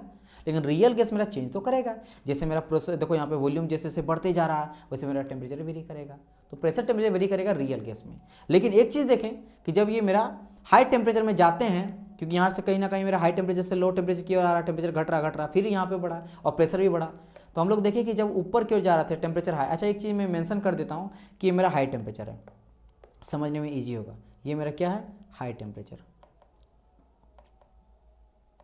तो यहीं पे मेरा हाई टेम्परेचर, तो और ऊपर जाएंगे तो और हाई हो गया, तो हाई टेम्परेचर में और इस तरह आ रहे इधर आ रहे इधर आ रहे, तो यहाँ एकदम लो प्रेशर है, ठीक है। तो high temperature and low pressure में हम लोग क्या देखें, मेरा जो रियल गैस होता है वो आइडियल गैस की तरह बिहेव करता है। चलिए इतना चीज़ आप समझ गए होंगे। अब मैं यहाँ पे क्या करता हूँ, तो इतना समझने के बाद एक स्टेटमेंट मैंने यहाँ बस लिख दिया है कि real gas behave like an ideal gas only at low pressure and high temperature. मतलब एक ही ऐसा पॉइंट मुझे मिलाना, अभी तक जितना स्टडी किए सब में थ्योरी मुझे एक ही चीज़ पता चला कि अगर रियल गैस जो है वो आइडियल गैस की तरह बिहेव करेगा, कब? जब या तो मेरा प्रेशर को लो रखेंगे या टेम्परेचर को हाई रखेंगे, तभी करेगा, अदरवाइज ये कभी करने वाला नहीं है। कभी भी रियल गैस जो है आइडियल गैस की तरह बिहेव नहीं करेगा, हमेशा दोनों में डिफरेंस रहेगा, ठीक है। चलिए अब हम लोग एजम्पशन लेके चलते हैं काइनेटिक थ्योरी ऑफ गैसेस का, जिसके बारे में मैंने कुछ बात भी करा और कुछ हम लोग बात करेंगे, ठीक है। एजम्पशन मतलब क्या होता है कि अगर मैं लेके चलता हूँ काइनेटिक थ्योरी ऑफ गैसेस, तो उसके लिए क्या क्या चीज़ें होना चाहिए। तो सबसे पहले यहाँ पे बात करा गया है फर्स्ट ऑफ ऑल दैट मेरा gas is made up of very small particle and small and light particle, ठीक है, काफ़ी हल्का पार्टिकल से ये बना होता है, काफ़ी स्मॉल जो होता है एंड लाइट पार्टिकल मतलब बहुत ही हल्का पुल्का होता है पार्टिकल, ठीक है, और बहुत ही छोटा होता है। Gas is made of very small particle called atom and so no gravity effect. अब समझो यहाँ पे ये बहुत इंपॉर्टेंट है समझना कि gas is made of very small particle called atom so no gravity effect. अब इसका क्या मतलब है, मेरा बात समझना। मैंने ये कहा ग्रेविटी क्या होता है, जब किसी चीज़ का मास होता है, जब किसी चीज़ का वेट होता है, वजन होता है, तब तो वो नीचे की ओर गिरता है। मैंने इस तरह करके फेंका, देखो ये अगर मैं फेंकूंगा अभी तो नीचे की ओर गिर जाएगा, नीचे गिर रहा ना मेरा, क्यों गिर रहा? क्योंकि ग्रेविटी इसमें कुछ वेट है। अब रुई आप देखते ना, रुई को अगर गिराओगे, पंख को गिराओगे तो क्या होगा, धीरे धीरे फ्लो करता है क्योंकि बहुत ही कम वेट होता है। अब मैं उसका अगर बहुत ही इतना मैं वो उसका छोटा मान लूंगा, लाइट इतना हल्का मान लूंगा कि वेट को मैं नेग्लेक्ट कर दूंगा, वेट है ही नहीं, इतना कम रहेगा, तो क्या वो मेरा ग्रेविटी इफेक्ट को शो करेगा? क्या वो नीचे गिरेगा? नहीं गिरेगा, यानी उसमें हम लोग ग्रेविटी इफेक्ट को मानेंगे नहीं। तो वही यहाँ क्या करा कि गैस जो होता है ना वो मेड अप होता है काफ़ी छोटा पार्टिकल से एंड लाइट पार्टिकल से, काफ़ी छोटा एंड लाइट, यहाँ पे लाइट भी ऐड कर लेना आप लोग, ठीक है। Gas is made up very small particle, small and light particle, मैं यहाँ पे ऐड कर देता हूँ, ठीक है, इसको मैं मिटा लेता हूँ, या फिर मैं एक काम करता हूँ, मेरे पास बहुत सारा ऑप्शन है, तो इसको मैं थोड़ा सा इसको क्या करता हूँ रिसाइज करके इधर ले जाता हूँ एंड यहाँ पे मैं लिख देता हूँ स्मॉल एंड लाइट पार्टिकल, जिसको हम लोग कहते हैं क्या, एटम कहते हैं। सबसे स्मॉलेस्ट पार्टिकल को क्या कहते हैं, एटम कहते हैं। और उसमें ग्रेविटी इफेक्ट नहीं दिखे, ऑब्वियसली बात है, ग्रेविटी कहाँ से दिखने मिलेगा, जब वो लाइट हल्का है, बहुत ही हल्का पुल्का होता है, ठीक है, लाइट वेट होता है, इट मीन्स उसमें कोई मास ही नहीं लेंगे, और मास नहीं लेंगे तो कोई वजन नहीं होगा, वेट नहीं होगा, और वेट अगर नहीं होता ग्रेविटी इफेक्ट मुझे देखने को नहीं मिलेगा। इसीलिए थर्मोडायनेमिक्स में ना हम लोग क्या करते हैं, वेट को लेते ही नहीं है, वेट को लेते नहीं। जब हम लोग गैस फ्लो करता है तो वो मेरा स्ट्रेट लाइन में करता है, गैस जब फ्लो करेगा स्ट्रेट लाइन में करता है। क्यों स्ट्रेट लाइन में करता है? क्योंकि इसमें कोई मास हम लोग लेके ही नहीं चलते हैं। थर्मोडायनेमिक्स के अधिकतर स्टडी में डियर स्टूडेंट हम लोग मास को कंसीडर नहीं करते, इसीलिए हम लोग यूनिट मास को लेके चलते हैं। इसीलिए मेरा गैस फ्लो वगैरह जब हम लोग कराते हैं, गैस लॉ वगैरह देखते हैं थर्मोडायनेमिक्स में, तो उसमें हम लोग क्या देखेंगे कि गैस मेरा फ्लो करता है स्ट्रेट लाइन में। याद रखना, ये स्ट्रेट लाइन वाला ध्यान रखना, क्योंकि हम लोग वहां पे मास को कंसीडर नहीं करते हैं। मेरा पॉइंट क्लियर हुआ कि नहीं? क्योंकि जब तक मेरा उसका वजन नहीं हो तब तक गिरेगा नहीं। एक चीज को मैंने यहाँ पे उछाला तो इस तरह करके यहाँ गिरेगा, इस तरह करके स्लाइड, क्योंकि ग्रेविटी है। लेकिन अगर मेरा इस तरह कोई चीज को फेंक रहे और उसमें कोई है ही नहीं वजन, कोई मास ही नहीं है, कोई वेट ही नहीं है, तो स्ट्रेट लाइन में जाते रहेगा ना। समझ आया कि नहीं? तो इस चीज का ध्यान रखिएगा। और स्टडी को इजी करने के लिए ये चीज लिया जाता है, क्योंकि भाई एजम्पशन लिया जा रहा है, आइडियल ही माना जा रहा है, रियल में ऐसा होता नहीं है, आइडियल मान के चलते हैं। तो पहला चीज तो मुझे ये पता चल गया। तो पहला चीज क्या हो गया कि यहाँ पे हम लोग जो है जो गैस होता है उसको हम लोग क्या लेते हैं, काफी small, very small and light लेके चलते हैं, जिसको हम लोग एटम कहते हैं, एंड इसमें कोई ग्रेविटी इफेक्ट देखने को नहीं मिलता। सेकंड बात, molecule of same gas behave identical, मतलब एक तरह का गैस जो होता है एक तरह का बिहेव को वो दिखलाता है। समझ आया कि नहीं? मान लो एयर है, ऑक्सीजन है, ठीक है, एयर है, ऑक्सीजन है। अगर मान लो एयर ऑक्सीजन है एंड इसके सारे मॉलिक्यूल जो होता है ना एक ही तरह का बिहेव दिखाएगा, एक ही तरह का बिहेव शो करेगा, एक ही तरह का रेंडम करेगा, एक ही तरह का कोलोजन करेगा, एक ही तरह का मूवमेंट वगैरह करता है। थर्ड चीज, बात क्या कहेगा, molecules are continuous in motion in a straight line with equal velocity. So sorry. तो क्या कह रहा है कि जो मॉलिक्यूल्स होता है ना वो कंटिन्यूअस मेरा मोशन करता है। ये हम लोग पहले प्रूव कर चुके थे ना, पहला ही मैंने आप लोग को थ्योरी बताया था जो मैक्सवेल के द्वारा गया था कि भाई जो आपका मॉलिक्यूल्स मतलब गैस पार्टिकल होता है वो ऑलवेज मोशन करता है, कंटिन्यूअस मोशन करता है इन ए स्ट्रेट लाइन। क्यों स्ट्रेट लाइन? क्योंकि जस्ट अभी देखें हम लोग कि मॉलिक्यूल किससे बना रहता है, मेरा गैस पार्टिकल से। और गैस पार्टिकल हम लोग क्या लेके चलते हैं, बहुत ही छोटा और लाइट लेके चलते हैं, इतना हल्का लेके चलते हैं, उसमें मास वेट होता नहीं है। अगर मास वेट वगैरह होता नहीं है तो वो मेरा स्ट्रेट लाइन में फ्लो करेगा, क्योंकि कोई ग्रेविटी नहीं करेगा। इसीलिए कहा गया in a straight line with equal velocity, वो मेरा क्या जाएगा, इक्वल वेलोसिटी के जाएगा। समझ आए स्ट्रेट लाइन क्यों? ये भी चीज क्लियर हो गया कि सर जी आपने कहा स्ट्रेट लाइन इसलिए बिकॉज कोई भी ग्रेविटी इफेक्ट इसमें नहीं लिया जाता है। कोई बॉल को अगर मैं यहाँ से फेंकूंगा तो मेरा इस तरह से आके गिरेगा अगर ग्रेविटी रहेगा, नहीं रहेगा तो ये चीज को फेंकने से वो क्या आएगा, विदाउट ग्रेविटी के चलते वो मेरा स्ट्रेट लाइन में मोशन करते हुए जाएगा। एंड बात किया जा रहा है अब मेरा इक्वल वेलोसिटी, ये चीज क्या है, इक्वल वेलोसिटी मतलब एक तरह का वेलोसिटी रहेगा। जैसे अगर मान लेते हैं कोई भी गैस जो है वो मूव कर रहा है, रेंडमली मूव कर रहा है अलग अलग डायरेक्शन में। जैसे यहाँ पे लिया गया एक हम लोग ले रहे हो आपका वाई डायरेक्शन पे, एक लिया गया है एक्स डायरेक्शन में, एक लिया गया है जेड डायरेक्शन पे, एक लिया गया एक्स डायरेक्शन में, एक लिया गया वाई डायरेक्शन में, एक लिया गया जेड डायरेक्शन। यू क्या है, यू इसका वेलोसिटी है। नाउ अगर मैं इसका रिजल्टेंट फाइंड आउट करना चाहूंगा तो क्या मैं करूंगा, तो रिजल्टेंट फाइंड आउट करना चाहूंगा तो यू एस का इक्वल टू करूंगा यू एस का स्क्वायर प्लस वी वाई का स्क्वायर प्लस यू जेड का स्क्वायर। और अगर मैं यहां पे लेके चलूंगा कि अगर इन सब का जो है मेरा वेलोसिटी सेम है, क्योंकि इक्वल वेलोसिटी कहा गया ना, अगर वेलोसिटी मेरा सेम है, हर एक डायरेक्शन में वेलोसिटी सेम है, मतलब u x equal to u y equal to u z. समझे, एक्स वाई जेड तो डायरेक्शन है और यू मेरा क्या है, वेलोसिटी है। अगर सेम वेलोसिटी हर एक डायरेक्शन पे तो u x plus y equal to u z. तो यहाँ पे जो मेरा यू स्क्वायर इक्वल टू निकलता है वो निकलता है मेरा 3ux स्क्वायर, बिकॉज यहाँ पे इक्वल मेरा वेलोसिटी है। समझ आया कि नहीं? तो इस तरह से ये सभी चीज जो है एजप्शन हम लोग लेके चलते हैं, एजप्शन हम लोग लेके चलते हैं। चलिए आगे बढ़ते हैं। अभी खत्म नहीं हुआ है, अभी खत्म यहाँ पे नहीं हुआ है, अभी हम लोग और 3 चीज 4 चीज आपके एजप्शन के बारे में बात करेंगे। जैसे नेक्स्ट कहा गया है collision of molecule with other molecule and with container is elastic in nature. देखो यहाँ पे सिंपल क्या कह रहा है कि भाई जो कोलिजन होता है ना मॉलिक्यूल का, यानी कि मॉलिक्यूल का जो टकराव होता है, मॉलिक्यूल्स जो आपस में टकराते हैं। मान लो देखो अगर मैं मॉलिक्यूल्स बोल रहा हूँ, गैस बोल रहा हूँ, किसी ना किसी कंटेनर के अंदर है, किसी कंटेनर के अंदर ढेर सारा मॉलिक्यूल्स है, अब ये आपस में टकरा रहा है, आपस में भी टकरा रहा है और ये मेरा वॉल से भी टकरा रहा है। इसलिए हम लोग यहाँ पे बात करेंगे 2 चीज के बारे में। आइडियल गैस में तो हम लोग आइडियल लेके चलते हैं, लेकिन रियल गैस में एक तो मेरा प्रेशर लगता है जब वॉल को धक्का लगाता है और आपस में लगता है फोर्स ऑफ अट्रैक्शन होता है, लेकिन यहाँ पे हम लोग नेग्लिजिबल लेके चलते हैं। तो ये सिंपल क्या कह रहा है यहाँ पे, सिंपल ये कह रहा है कि जो कोलिजन ऑफ मॉलिक्यूल होता है विथ अदर मॉलिक्यूल्स, क्योंकि अदर मॉलिक्यूल के बीच में भी होता है, एंड विद द कंटेनर, उस हम लोग इलास्टिक लेके चलते हैं। ठीक है, मतलब समझो एक मेरा जैसे मैंने कहा है ना, एक मॉलिक्यूल है, ये मेरा पहला मॉलिक्यूल है, this is my first molecule, और ये मेरा सेकंड मॉलिक्यूल है। तो इन दोनों के बीच में भी मेरा अट्रैक्शन मतलब फोर्स आई मीन टकराव होगा, कोलिजन होगा, पहला कोलिजन। ठीक है, वही कहा गया collision molecules with the other molecule and with the container, क्योंकि ये कंटेनर का जो किनारा किनारा भाग है यहाँ भी मॉलिक्यूल आके टकराएगा, तो दोनों हम लोग इलास्टिक लेके चलेंगे। अब बारी यहाँ पे आता है what do you mean by sir ji elastic, वो समझते हो, समझो यहाँ पे देखो, जब मैं इलास्टिक का यहाँ बात करूंगा तो इलास्टिक मतलब क्या होता है कि आप किसी चीज़ को मारो ना, टकराने के बाद रीबाउंड हो जाए, मतलब टकरा के वापस आ जाए।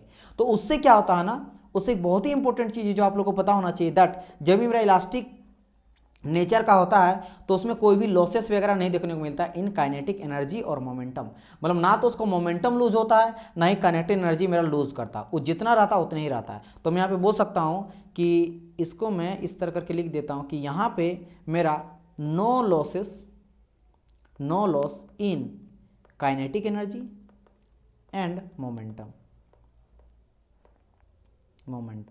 ठीक है, यहाँ पे क्या हम लोग देखें कि यहाँ पे मेरा कोई भी जो है ना तो काइनेटिक एनर्जी में लॉस होगा हाफ mv², क्योंकि भाई यहाँ पे मेरा जितना वेलोसिटी से गया टकरा उतना ही वेलोसिटी रिटर्न आया। जैसे आप रबड़ वाला बॉल देखे हो ना, किसी चीज़ का पटको, जितना जोर से पटको उतना ज़्यादा उछलेगा तो रिबाउंड कर जा रहा है। लेकिन कोई चीज़ होता है जैसे ईंटा वगैरह जो लो, कोई इस तरह का टफ चीज़ मटेरियल लो, आप टकराओ तो वो क्या हो जाता है, वहीं पे रह जाएगा। जैसे कार वगैरह टकराना, तो बताइए वो इलास्टिक होता है या आपका इनइलास्टिक होता है? इनइलास्टिक होता है, क्योंकि टकराया कर वहीं रह जाएगा। अगर इलास्टिक रहता सोचो दोनों टकराया और दोनों ही फेंका गया रबड़ की तरह, ठीक है, तो इनइलास्टिक होता है। इसीलिए जो क्या होता है वो मेरा काइनेटिक एनर्जी कन्वर्ट हो जाता है मेरा फोर्स में, और मेरा काफ़ी ज़्यादा इंपैक्ट पड़ता है और चोट पड़ता है, गाड़ी का एक्सीडेंट खतरनाक होता है, जान जा सकता है। लेकिन अगर इलास्टिक रहा तो वही उतना चेंज ही नहीं किया, जितना टकराया उसी तरह से भी आपका हो गया, क्योंकि फोर्स जो होता है ना वो आपकी बॉडी तक आएगा ही नहीं, बॉडी मूव ही नहीं करेगा, चेंज ही नहीं करेगा। वहाँ पे चेंज किया ना, वहाँ जो गाड़ी जो वेलोसिटी था उस वेलोसिटी जो हो उसको एनर्जी में कन्वर्ट कर दिया पूरे बॉडी में, और वो आपके बॉडी तक पहुंचा, उतना फोर्स आप तक पहुंच गया, आप झेल नहीं पाओ तो आपको चोट लगा। समझ आया कि नहीं? तो वो चीज़ होता है, क्योंकि वहाँ पे लॉस होता है, काइनेटिक एनर्जी का लॉस होता है। लॉस करने का मतलब क्या, वो कन्वर्ट होता है एनर्जी। कभी तो you know that universal energy का कॉन्सेप्ट होता है कि energy neither create not destroy, only can change one form to another form, यानी कि ना तो एनर्जी को हम लोग बना सकते हैं ना एनर्जी को हम लोग बर्बाद कर सकते हैं, बस एनर्जी को एक फॉर्म में से दूसरे फॉर्म में कन्वर्ट कर सकते हैं। तो यहाँ पे कोई भी लॉसेस वगैरह मुझे देखने को मिलता, कन्वर्ट भी नहीं होता, तो इसीलिए वो मेरा इलास्टिक नेचर में हम लोग लेके चलते हैं। ठीक है, यानी कि जिस मोमेंटम से वो आ रहा है ना, उसी मोमेंटम से वो वापस चल जाता है। गॉट इन माई पॉइंट और नॉट? चलिए आगे बढ़ते हैं, नेक्स्ट आगे बढ़ते हैं। यहाँ पे कहा गया the pressure of gas molecule is due to collision of molecule with wall of the container. यहाँ बात क्या, प्रेशर का। देखो यहाँ हम लोग दो तरह का टकराव होता है, एक तो हो रहा है आपस में टकरा रहा है, एक कंटेनर में आके टकरा रहा है। तो जो कंटेनर में आके टकरा रहा है ना, उसी के चलते मेरा गैस का प्रेशर हम लोग फाइंड आउट करते हैं। अब ये प्रेशर आया कहाँ, गैस का प्रेशर हम लोग गैस का प्रेशर बोलते हैं, क्योंकि देखो यू नो दैट इतना तो पता चल गया कि सर गैस जो होता है मेरा कंटिन्यूअस मोशन करते हुए रहता है। क्लियर कि हाँ सर जी, आपने बताया कि गैस मेरा ऑलवेज कंटिन्यूअस मोशन और कंटिन्यूअस कोलिजन करते रहता है। अब कोलिजन दो तरह का होता है कंटेनर के अंदर, एक तो होता है दोनों मॉलिक्यूल्स आपस में, जितनी मॉलिक्यूल्स है आपस में मॉलिक्यूल के बीच में टकरा रहा है, एंड दूसरा होता है कंटेनर के बीच में। तो कंटेनर के बार बार वो फोर्स मेरा लगाते जा रहा है, मतलब एक तरह से इंपैक्ट डाल रहा है, कोलिजन टकरा रहा फोर्स, तो वही फोर्स मेरा प्रेशर फोर्स होता है। तो वही बोल रहा है, जब प्रेशर होता है ना गैस का, गैस मॉलिक्यूल जो प्रेशर होता है वो कहाँ से आता है, मेरा कोलिजन जो करता है ना, मेरा वाल्व कंटेनर पे मॉलिक्यूल आके टकराता, धड़ टकरा रहा है, उसी के चलते मेरा प्रेशर क्रिएट होता है, उसी से मेरा फट जाता है। आप बोलते हैं ना कि गैस डालते जा रहा है तो मेरा फट गया, जो सिलेंडर होता है फटा। क्यों फटा? क्योंकि जब आप गैस डालते जाते तो वो मेरा कंटिन्यूस मोशन टकराता है, तो जो वाल से टकरा ना बार टकरा रहा है, और जितना ज्यादा मॉलिक्यूल्स वहां पे आते जा रहा है, जितना नंबर ऑफ मॉलिक्यूल बढ़ते जा रहा है, उतना ज्यादा टकराव हो रहा है, उतना ज्यादा फोर्स वो पड़ रहा है मेरा कंटेनर के वाल पे। तब वो क्या करता है, एक टाइम पीरियड के बाद इतना ज्यादा प्रेशर हो जाता है कि फट जाता है। तो वहां पे जो प्रेशर आता है वो कहीं और जादुई चीज से नहीं आता, वो मॉलिक्यूल से टकराने की वजह से आता है कंटेनर पे। तो वो चीज यहाँ पे कहा गया है, राइट? समझ आया कि नहीं? चलिए ये चीज है।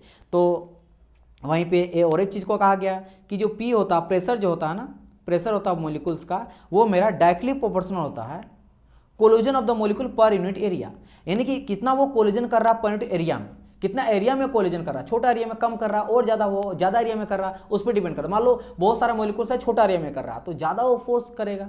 समझ आया कि नहीं मेरे बात की नहीं? मॉलिक्यूल्स अगर बढ़ गया, तो अगर एरिया मेरा बढ़ गया, मान लो आप इतना, देखो मेरा बात समझो, इतना है, इतना में मान लो 3 मॉलिक्यूल इसमें टकरा है, तो कुछ फर्क पड़ेगा? नहीं फर्क पड़ेगा। लेकिन यहाँ पे क्या करेंगे, इतना ही एरिया है लेकिन नंबर ऑफ मॉलिक्यूल हम लोग बढ़ा दिए, अब मॉलिक्यूल बढ़ा दिए, तो अगर मैं चूंकि मॉलिक्यूल बढ़ाया तो यहाँ पे प्रेशर भी बढ़ जाएगा, क्योंकि यहाँ में जस्ट मैंने कहा कि भाई P is directly proportional number of collision of the molecule per unit area, और एरिया पे डिपेंड करता है कितना बड़ा एरिया में भी लग रहा है, मतलब ज़्यादा है लेकिन एरिया भी बड़ा कर दिए तो उसमें भी डिपेंड करेगा। ठीक है, चलिए ये चीज़ मेरा यह था। तो यहाँ से आप लोग ये चीज़ समझ गए होंगे, समझ आया कि नहीं? क्योंकि भाई ऑब्वियसली बात है, उसके अंदर जितने भी गैस रहता है ना कंटेनर के अंदर, वो चाहेगा मुझे खोलो, मुझे बाहर निकालना है, मुझे बाहर निकालना है ना, मुझे निकालना है, मुझे बाहर निकालो, तो कंटिन्यूस वो वाल से टकराते हुए रहेगा, और वही गैस मॉलिक्यूल से प्रेशर जो होता है फोर्स लगता है, और उसी को हम लोग क्या कहते हैं, प्रेशर फोर्स कहते हैं। राइट, समझ आया कि नहीं? लिए तो गैस में जो प्रेशर होता है वो कंटिन्यूस कोलिजन के चलते होता है, जो कि फोर्स आपका जनरली हम लोग उसको कहते हैं, प्रेशर फोर्स कहा जाता है। Right, okay.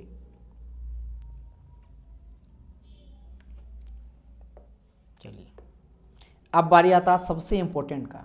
अब बारी आता है सबसे इंपॉर्टेंट, यहाँ पे दो मैं बताऊंगा, जो नहीं इसके बाद और एक आ जाता है, इसके बाद मैं बताऊंगा। ठीक है, और अभी है और एक क्या है यहाँ पे बताएंगे, temperature of the gas is dependent on kinetic energy of the molecules. यानी कि जो टेम्परेचर होता है, गैस का टेम्परेचर कितना बढ़ेगा वो डिपेंड करता है काइनेटिक एनर्जी किसके, मॉलिक्यूल्स का। वो टकरा रहा ना आपस में, कोई चीज़ टकराता तो हीट तो होगा, हीट होगा, अब इसी पर चिंता वेलोसिटी। भाई काइनेटिक एनर्जी कहाँ से, हाफ mv² से, हाफ mv² होता है ना, तो कितना मास और कितना mv², इतना वेलोसिटी है, जितना वेलोसिटी बढ़ेगा उतना काइनेटिक एनर्जी बढ़ेगा, और अगर मेरा टकरा रहा तो टेम्परेचर भी बढ़ेगा। तो वही सिंपल कहा गया है कि टेम्परेचर जो होता है ना वो काइनेटिक एनर्जी पे डिपेंड करेगा, काइनेटिक एनर्जी ऑफ मॉलिक्यूल्स पे डिपेंड करेगा। जितना वो टकरा रहा है, जितना वॉल से टकरा रहा है, जितना वो फ्रिक्शन आपस में टकराने के चलते हो रहा है, उसके चलते जितना काइनेटिक एनर्जी उसका बढ़ रहा है ना, जितना मूवमेंट फास्ट कर रहा है उतना ज़्यादा ही इसका टेम्परेचर बढ़ेगा।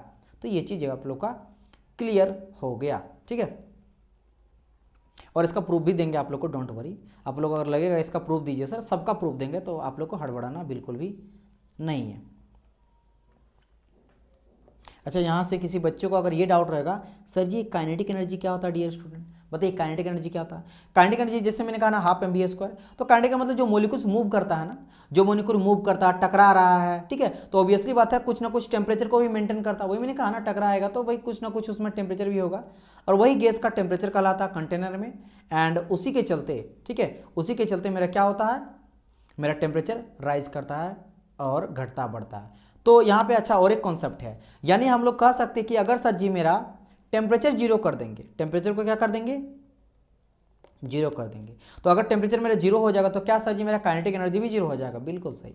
अगर मेरा टेम्परेचर जीरो हो जाएगा तो काइनेटिक एनर्जी भी जीरो हो जाएगा, यानी कि मॉलिक्यूल्स जो रहेगा ना, मॉलिक्यूल्स मूव करना बंद कर देगा, मूव नहीं करेगा। ठीक है, मूव नहीं करेगा, डू नॉट मूव। अगर मेरा टेम्परेचर जीरो हो गया, या फिर आप ये बोल सकते हो कि अगर काइनेटिक एनर्जी जीरो हो जाएगा तो टेम्परेचर जीरो हो जाएगा, और टेम्परेचर जीरो हो गया, काइनेटिक एनर्जी जीरो हो गया, तो मॉलिक्यूल कहाँ से मूव करेगा, क्योंकि भाई टेम्परेचर बढ़ भी नहीं किया, क्यों नहीं बढ़ा, क्योंकि काइनेटिक जीरो है, और जीरो है तो मॉलिक्यूल्स मेरा मूव ही नहीं करेगा, वो स्टेशनरी हो जाएगा। समझ आया?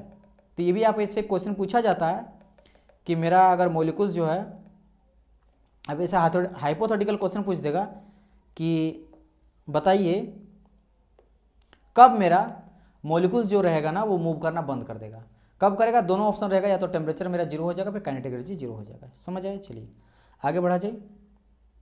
नेक्स्ट, ये सबसे इंपॉर्टेंट है, the volume occupied by the molecules of a gas is negligible as compare to volume of the gas. क्या मैंने कहा, देखो ध्यान से, बहुत इंपॉर्टेंट। यहाँ पे मेरे पास अगर स्प्रे रहता ना, जो परफ्यूम होता है ना, आप परफ्यूम यूज करते होगे, मान लो परफ्यूम आपने छिड़का रूम में, जैसे आप परफ्यूम को मारे एक बार तो फुर्र से कुछ निकला, अब वो निकला और पूरा आपका जितना बड़ा रूम है ना, कोई अगर दूर में भी खड़ा है ना, कोई रूम से बाहर भी खड़ा है ना, तो उसको पता चल गया कि यहाँ पे परफ्यूम कोई छिड़का है।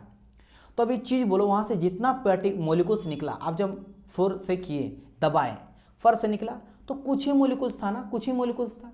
अब वो पूरा का पूरा ना वॉल्यूम, रूम के जितने भी आपका गैस पार्टिकल है उस पर वो मिल गया। तो एक चीज बताइए, अगर मैं कंपेयर करूंगा इस मॉलिक्यूल से जो कि परफ्यूम से निकला, और जो इतना बड़ा घर में लाखों करोड़ों मॉलिक्यूल्स है उन सब में फैल गया, यहां तक कि 3-4 रूम तक फैल जाता, अगल बगल खिड़की से भी कोई बोलेगा भाई परफ्यूम कोई लगाया है, उतना दूर तक चल गया। हाँ, सामने कोई रहेगा उसको ज्यादा नजर, मतलब सेंट आएगा, कोई दूर से आएगा उससे कम स्मेल आएगा, सामने को ज्यादा स्मेल आएगा, दूर वाले को कम आएगा, धीरे धीरे घटते जाएगा। ठीक है, लेकिन वो फैला तो चारों में ना। तो पहले वो क्या था, मॉलिक्यूल्स था, लेकिन बाद में क्या वो गैस बन गया, पूरा का पूरा सब में मिल गया। तो अगर मैं इस मॉलिक्यूल्स का बात करूंगा जो परफ्यूम से निकला है ना, परफ्यूम से निकला, उसका अगर मैं कंपेयर करूंगा पूरे गैस का, रूम के गैस के मॉलिक्यूल्स का, तो क्या इसको हम लोग कंसिडर करेंगे या नहीं करेंगे? तो वो बहुत ही कम होता है, इतना कम होता है कि आइडियल गैस में इसको नेग्लिजिबल लेके चलते हैं। रियल गैस में नेग्लिजिबल नहीं मानते हैं, उसमें हम लोग कंसिडर करेंगे, उसको घटाते हैं। अगर इम्पिटी हमको चाहिए, पूरा चाहिए कि कितना इसमें खाली है, तो मैं क्या करूंगा, पूरा गैस मॉलिक्यूल से उसको भी घटाया जाता है ताकि पता चले कि उसमें कितना खाली जगह है। लेकिन अगर मैं आइडियल का बात करूँ ना, तो उसको हम लोग नेगलेक्ट मान के चलते हैं क्योंकि बहुत ही कम होता है। जैसे यहाँ समझाने के लिए समझाया गया कि ये मेरा एक बड़ा सा रूम है, इस रूम में यहाँ पे वॉल्यूम ऑफ द मॉलिक्यूल्स, देखो कोना में यहाँ पे दिखाया गया है, कोना में ढेर सारा यहाँ पे मॉलिक्यूल्स है, परफ्यूम छोड़ के अभी पूरा रूम में फैल गया, और ये वॉल्यूम ऑफ द गैस है।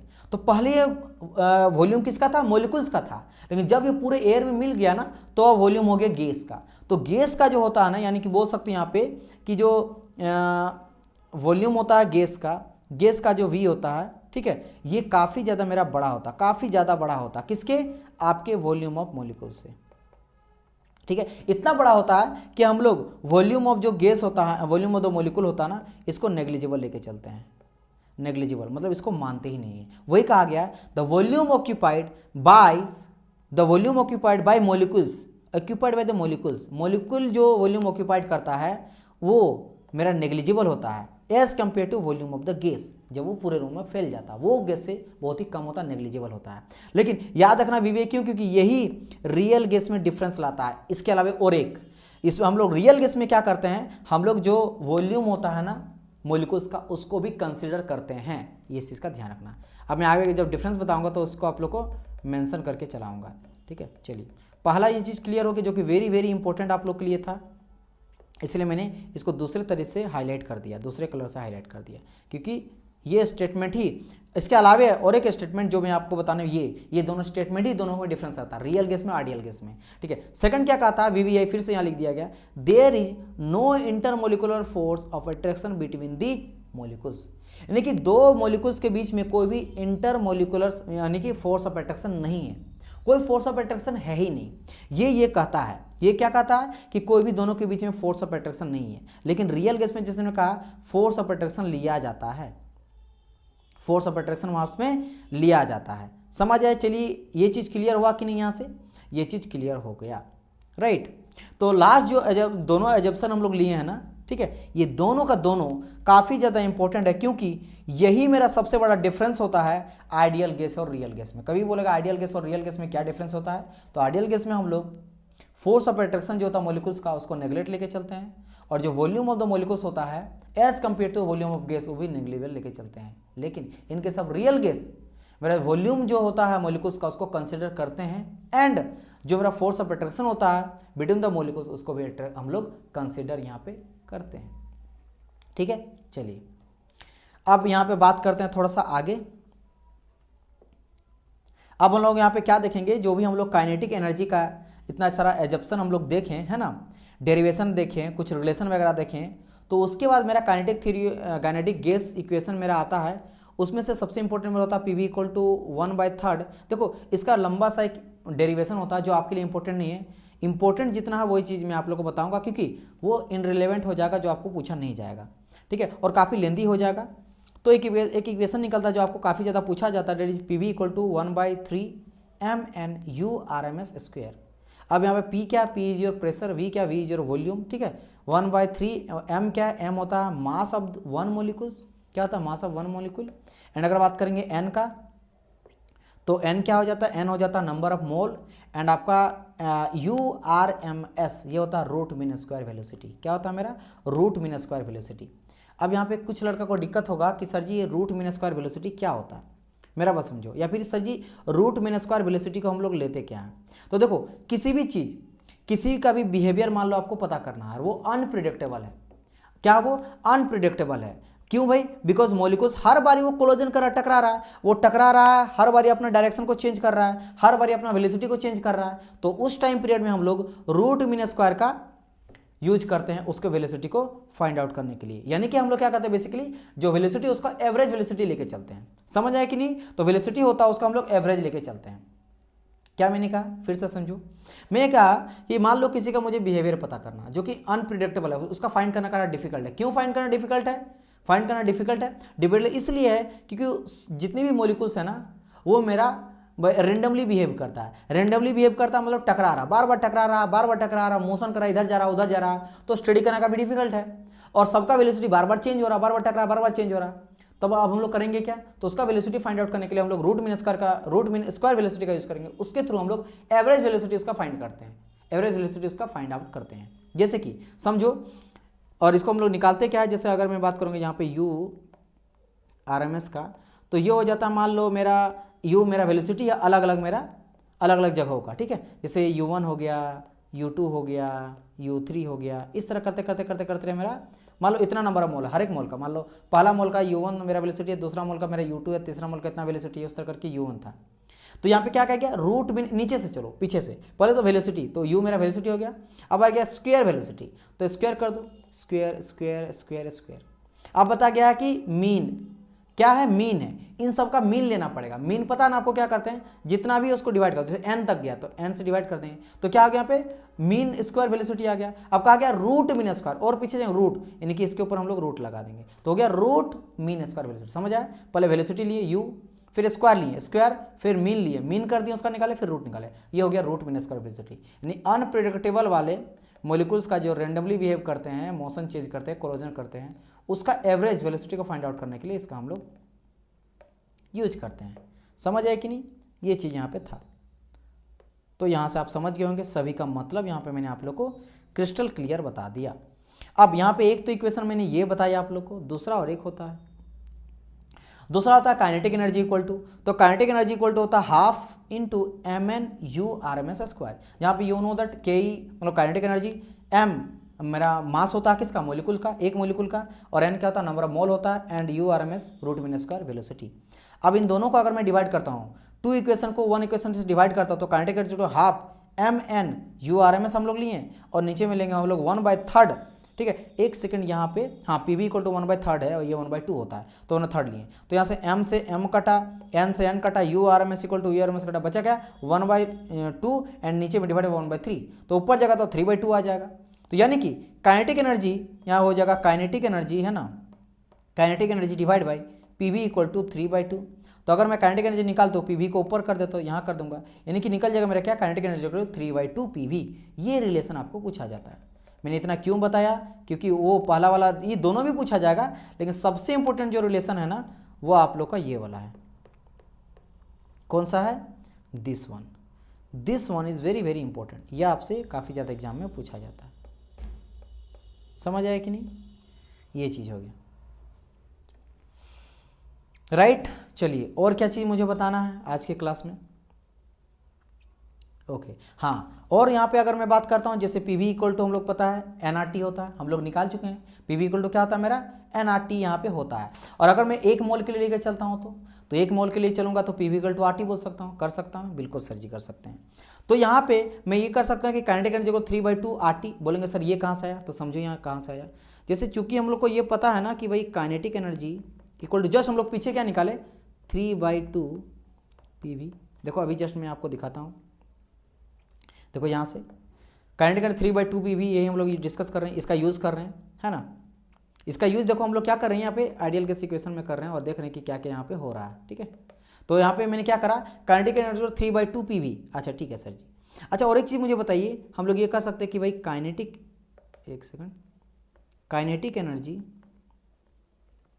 Is equal to 3/2 P V equal to R T होता है ना, तो क्या मैं P V equal to R T नहीं ले सकता हूँ, बिकॉज यहाँ पे फिर से बोलता था, because P V equal to R T जब मेरा n इक्वल टू 1 होता है। जस्ट देखो ये वाला हम लोग यूज़ किए, P V equal to R T, जब लोग n एक मोल के लिए लिए तो हाँ बोल सकते हैं। तो मैंने ये क्या करा, सिंपल यहाँ पे करा कि पी वी के जगह में मैंने आर टी वैल्यू पुट कर दी। एकदम ध्यान से समझना, क्योंकि लड़का कन्फ्यूज हो जाता है, आर टी होता है। तो मैं यहीं पर चीज़ को ये लिख दिया, इसलिए यहाँ पर ये पहला चीज़ आपका आया। यहाँ पे समझ गया काइनेटिक एनर्जी 3/2 आर टी क्यों हुआ, पहला। दूसरा चीज़ यहीं से हम लोग पूछ सकते हैं कि kinetic energy directly proportional temperature, तो हम लोग जब हम लोग लिए थे सारे एजम्पशन, तभी हम लोग बात किए थे कि काइनेटिक एनर्जी अगर मेरा 0 हो जाता है, अगर टेम्परेचर अगर 0 हो जाएगा तो काइनेटिक एनर्जी भी 0 हो जाएगा, मॉलिक्यूल मूव करना बंद कर देगा। हम लोग पढ़ चुके हैं, तो ये तो मुझे पता ही है, दोनों चीज़ क्लियर। तीसरा चीज़ PV इक्वल टू 3/2E, ये कहाँ से आया, समझो इसको मैं ये बोल सकता हूँ कि चूँकि मुझे पता है काइनेटिक एनर्जी, फिर से वहीं से हम लोग यूज़ करेंगे 3/2 PV। होता है डियर स्टूडेंट, बिल्कुल होता है। तो मैं अगर मैं PV निकालना चाहूँ, क्या निकालना, PV निकालना चाहूँ, ये 2/3 इधर नहीं चल जाएगा, मेरा बात समझो, मैं यहाँ पे PV निकालना चाहूँ तो ये 3 चल जाएगा इधर, 2 चल जाएगा ऊपर, और काइनेटिक एनर्जी इधर आ जाएगा, मतलब काइनेटिक एनर्जी वही तो हम लोग किए हैं ना, थोड़ा अच्छा से लिख देते हैं, ये रह जाएगा आपके। तो मैं ये इधर ले आता हूँ ना, PV इक्वल टू क्या हो जाएगा 3/2, एक सेकंड 2/3 हो जाएगा, तो 2/3 एंड काइनेटिक एनर्जी यही है। तो वही चीज़ यहाँ पे लिखा गया, एक सेकंड, यहाँ पे 3/2 नहीं होगा, 2/3 होगा, क्या हो जाएगा 2/3, 2/3 ये हो गया, यहाँ पे समझ गए होंगे। और क्या हम लोग यहाँ पे किए हैं, और एक मैं आपको बताया हूँ यहाँ पे दैट RT इक्वल टू, ये E बेसिकली काइनेटिक एनर्जी को E लिख दिए हैं, तो इसमें कोई दिक्कत वाली जो नहीं, एनर्जी खाली लिख के चले हैं। और लास्ट क्या है यहाँ पे RT equal to 2/3E, RT equal to, PV equal to RT होता है, ये तो पता ही है ना कि PV इक्वल टू मैं RT तो बोल ही सकता हूँ, PV इक्वल टू RT, जब हम लोग नंबर ऑफ मोल कितना लेके चलेंगे, 1 लेके चलेंगे। तो ये सभी चीज़ें हैं जो आपको हम लोग यहाँ पे पढ़ें ना। हम लोग नेक्स्ट क्लास में क्या देखेंगे, वंडरवॉल गैस इक्वेशन के बारे में डिस्कस करेंगे, एंड सिस्टम क्या होता है, सिस्टम, सराउंडिंग, बाउंड्री, यूनिवर्स, इन सब के बारे में डिस्कस करेंगे। इसके अलावा रियल गैस और आइडियल गैस में क्या डिफरेंस होता है, इसके भी बारे में हम लोग नेक्स्ट क्लास में डिस्कस करेंगे। सो गाइज, मिलते हैं हम लोग नेक्स्ट पार्ट में, तब तक के लिए goodbye and God bless you all. यहाँ पे हम लोग का लेक्चर आज का एंड होता है, ठीक है। तो थैंक्स फॉर वॉचिंग, मिलते हैं हम लोग नेक्स्ट पार्ट में, बाय बाय।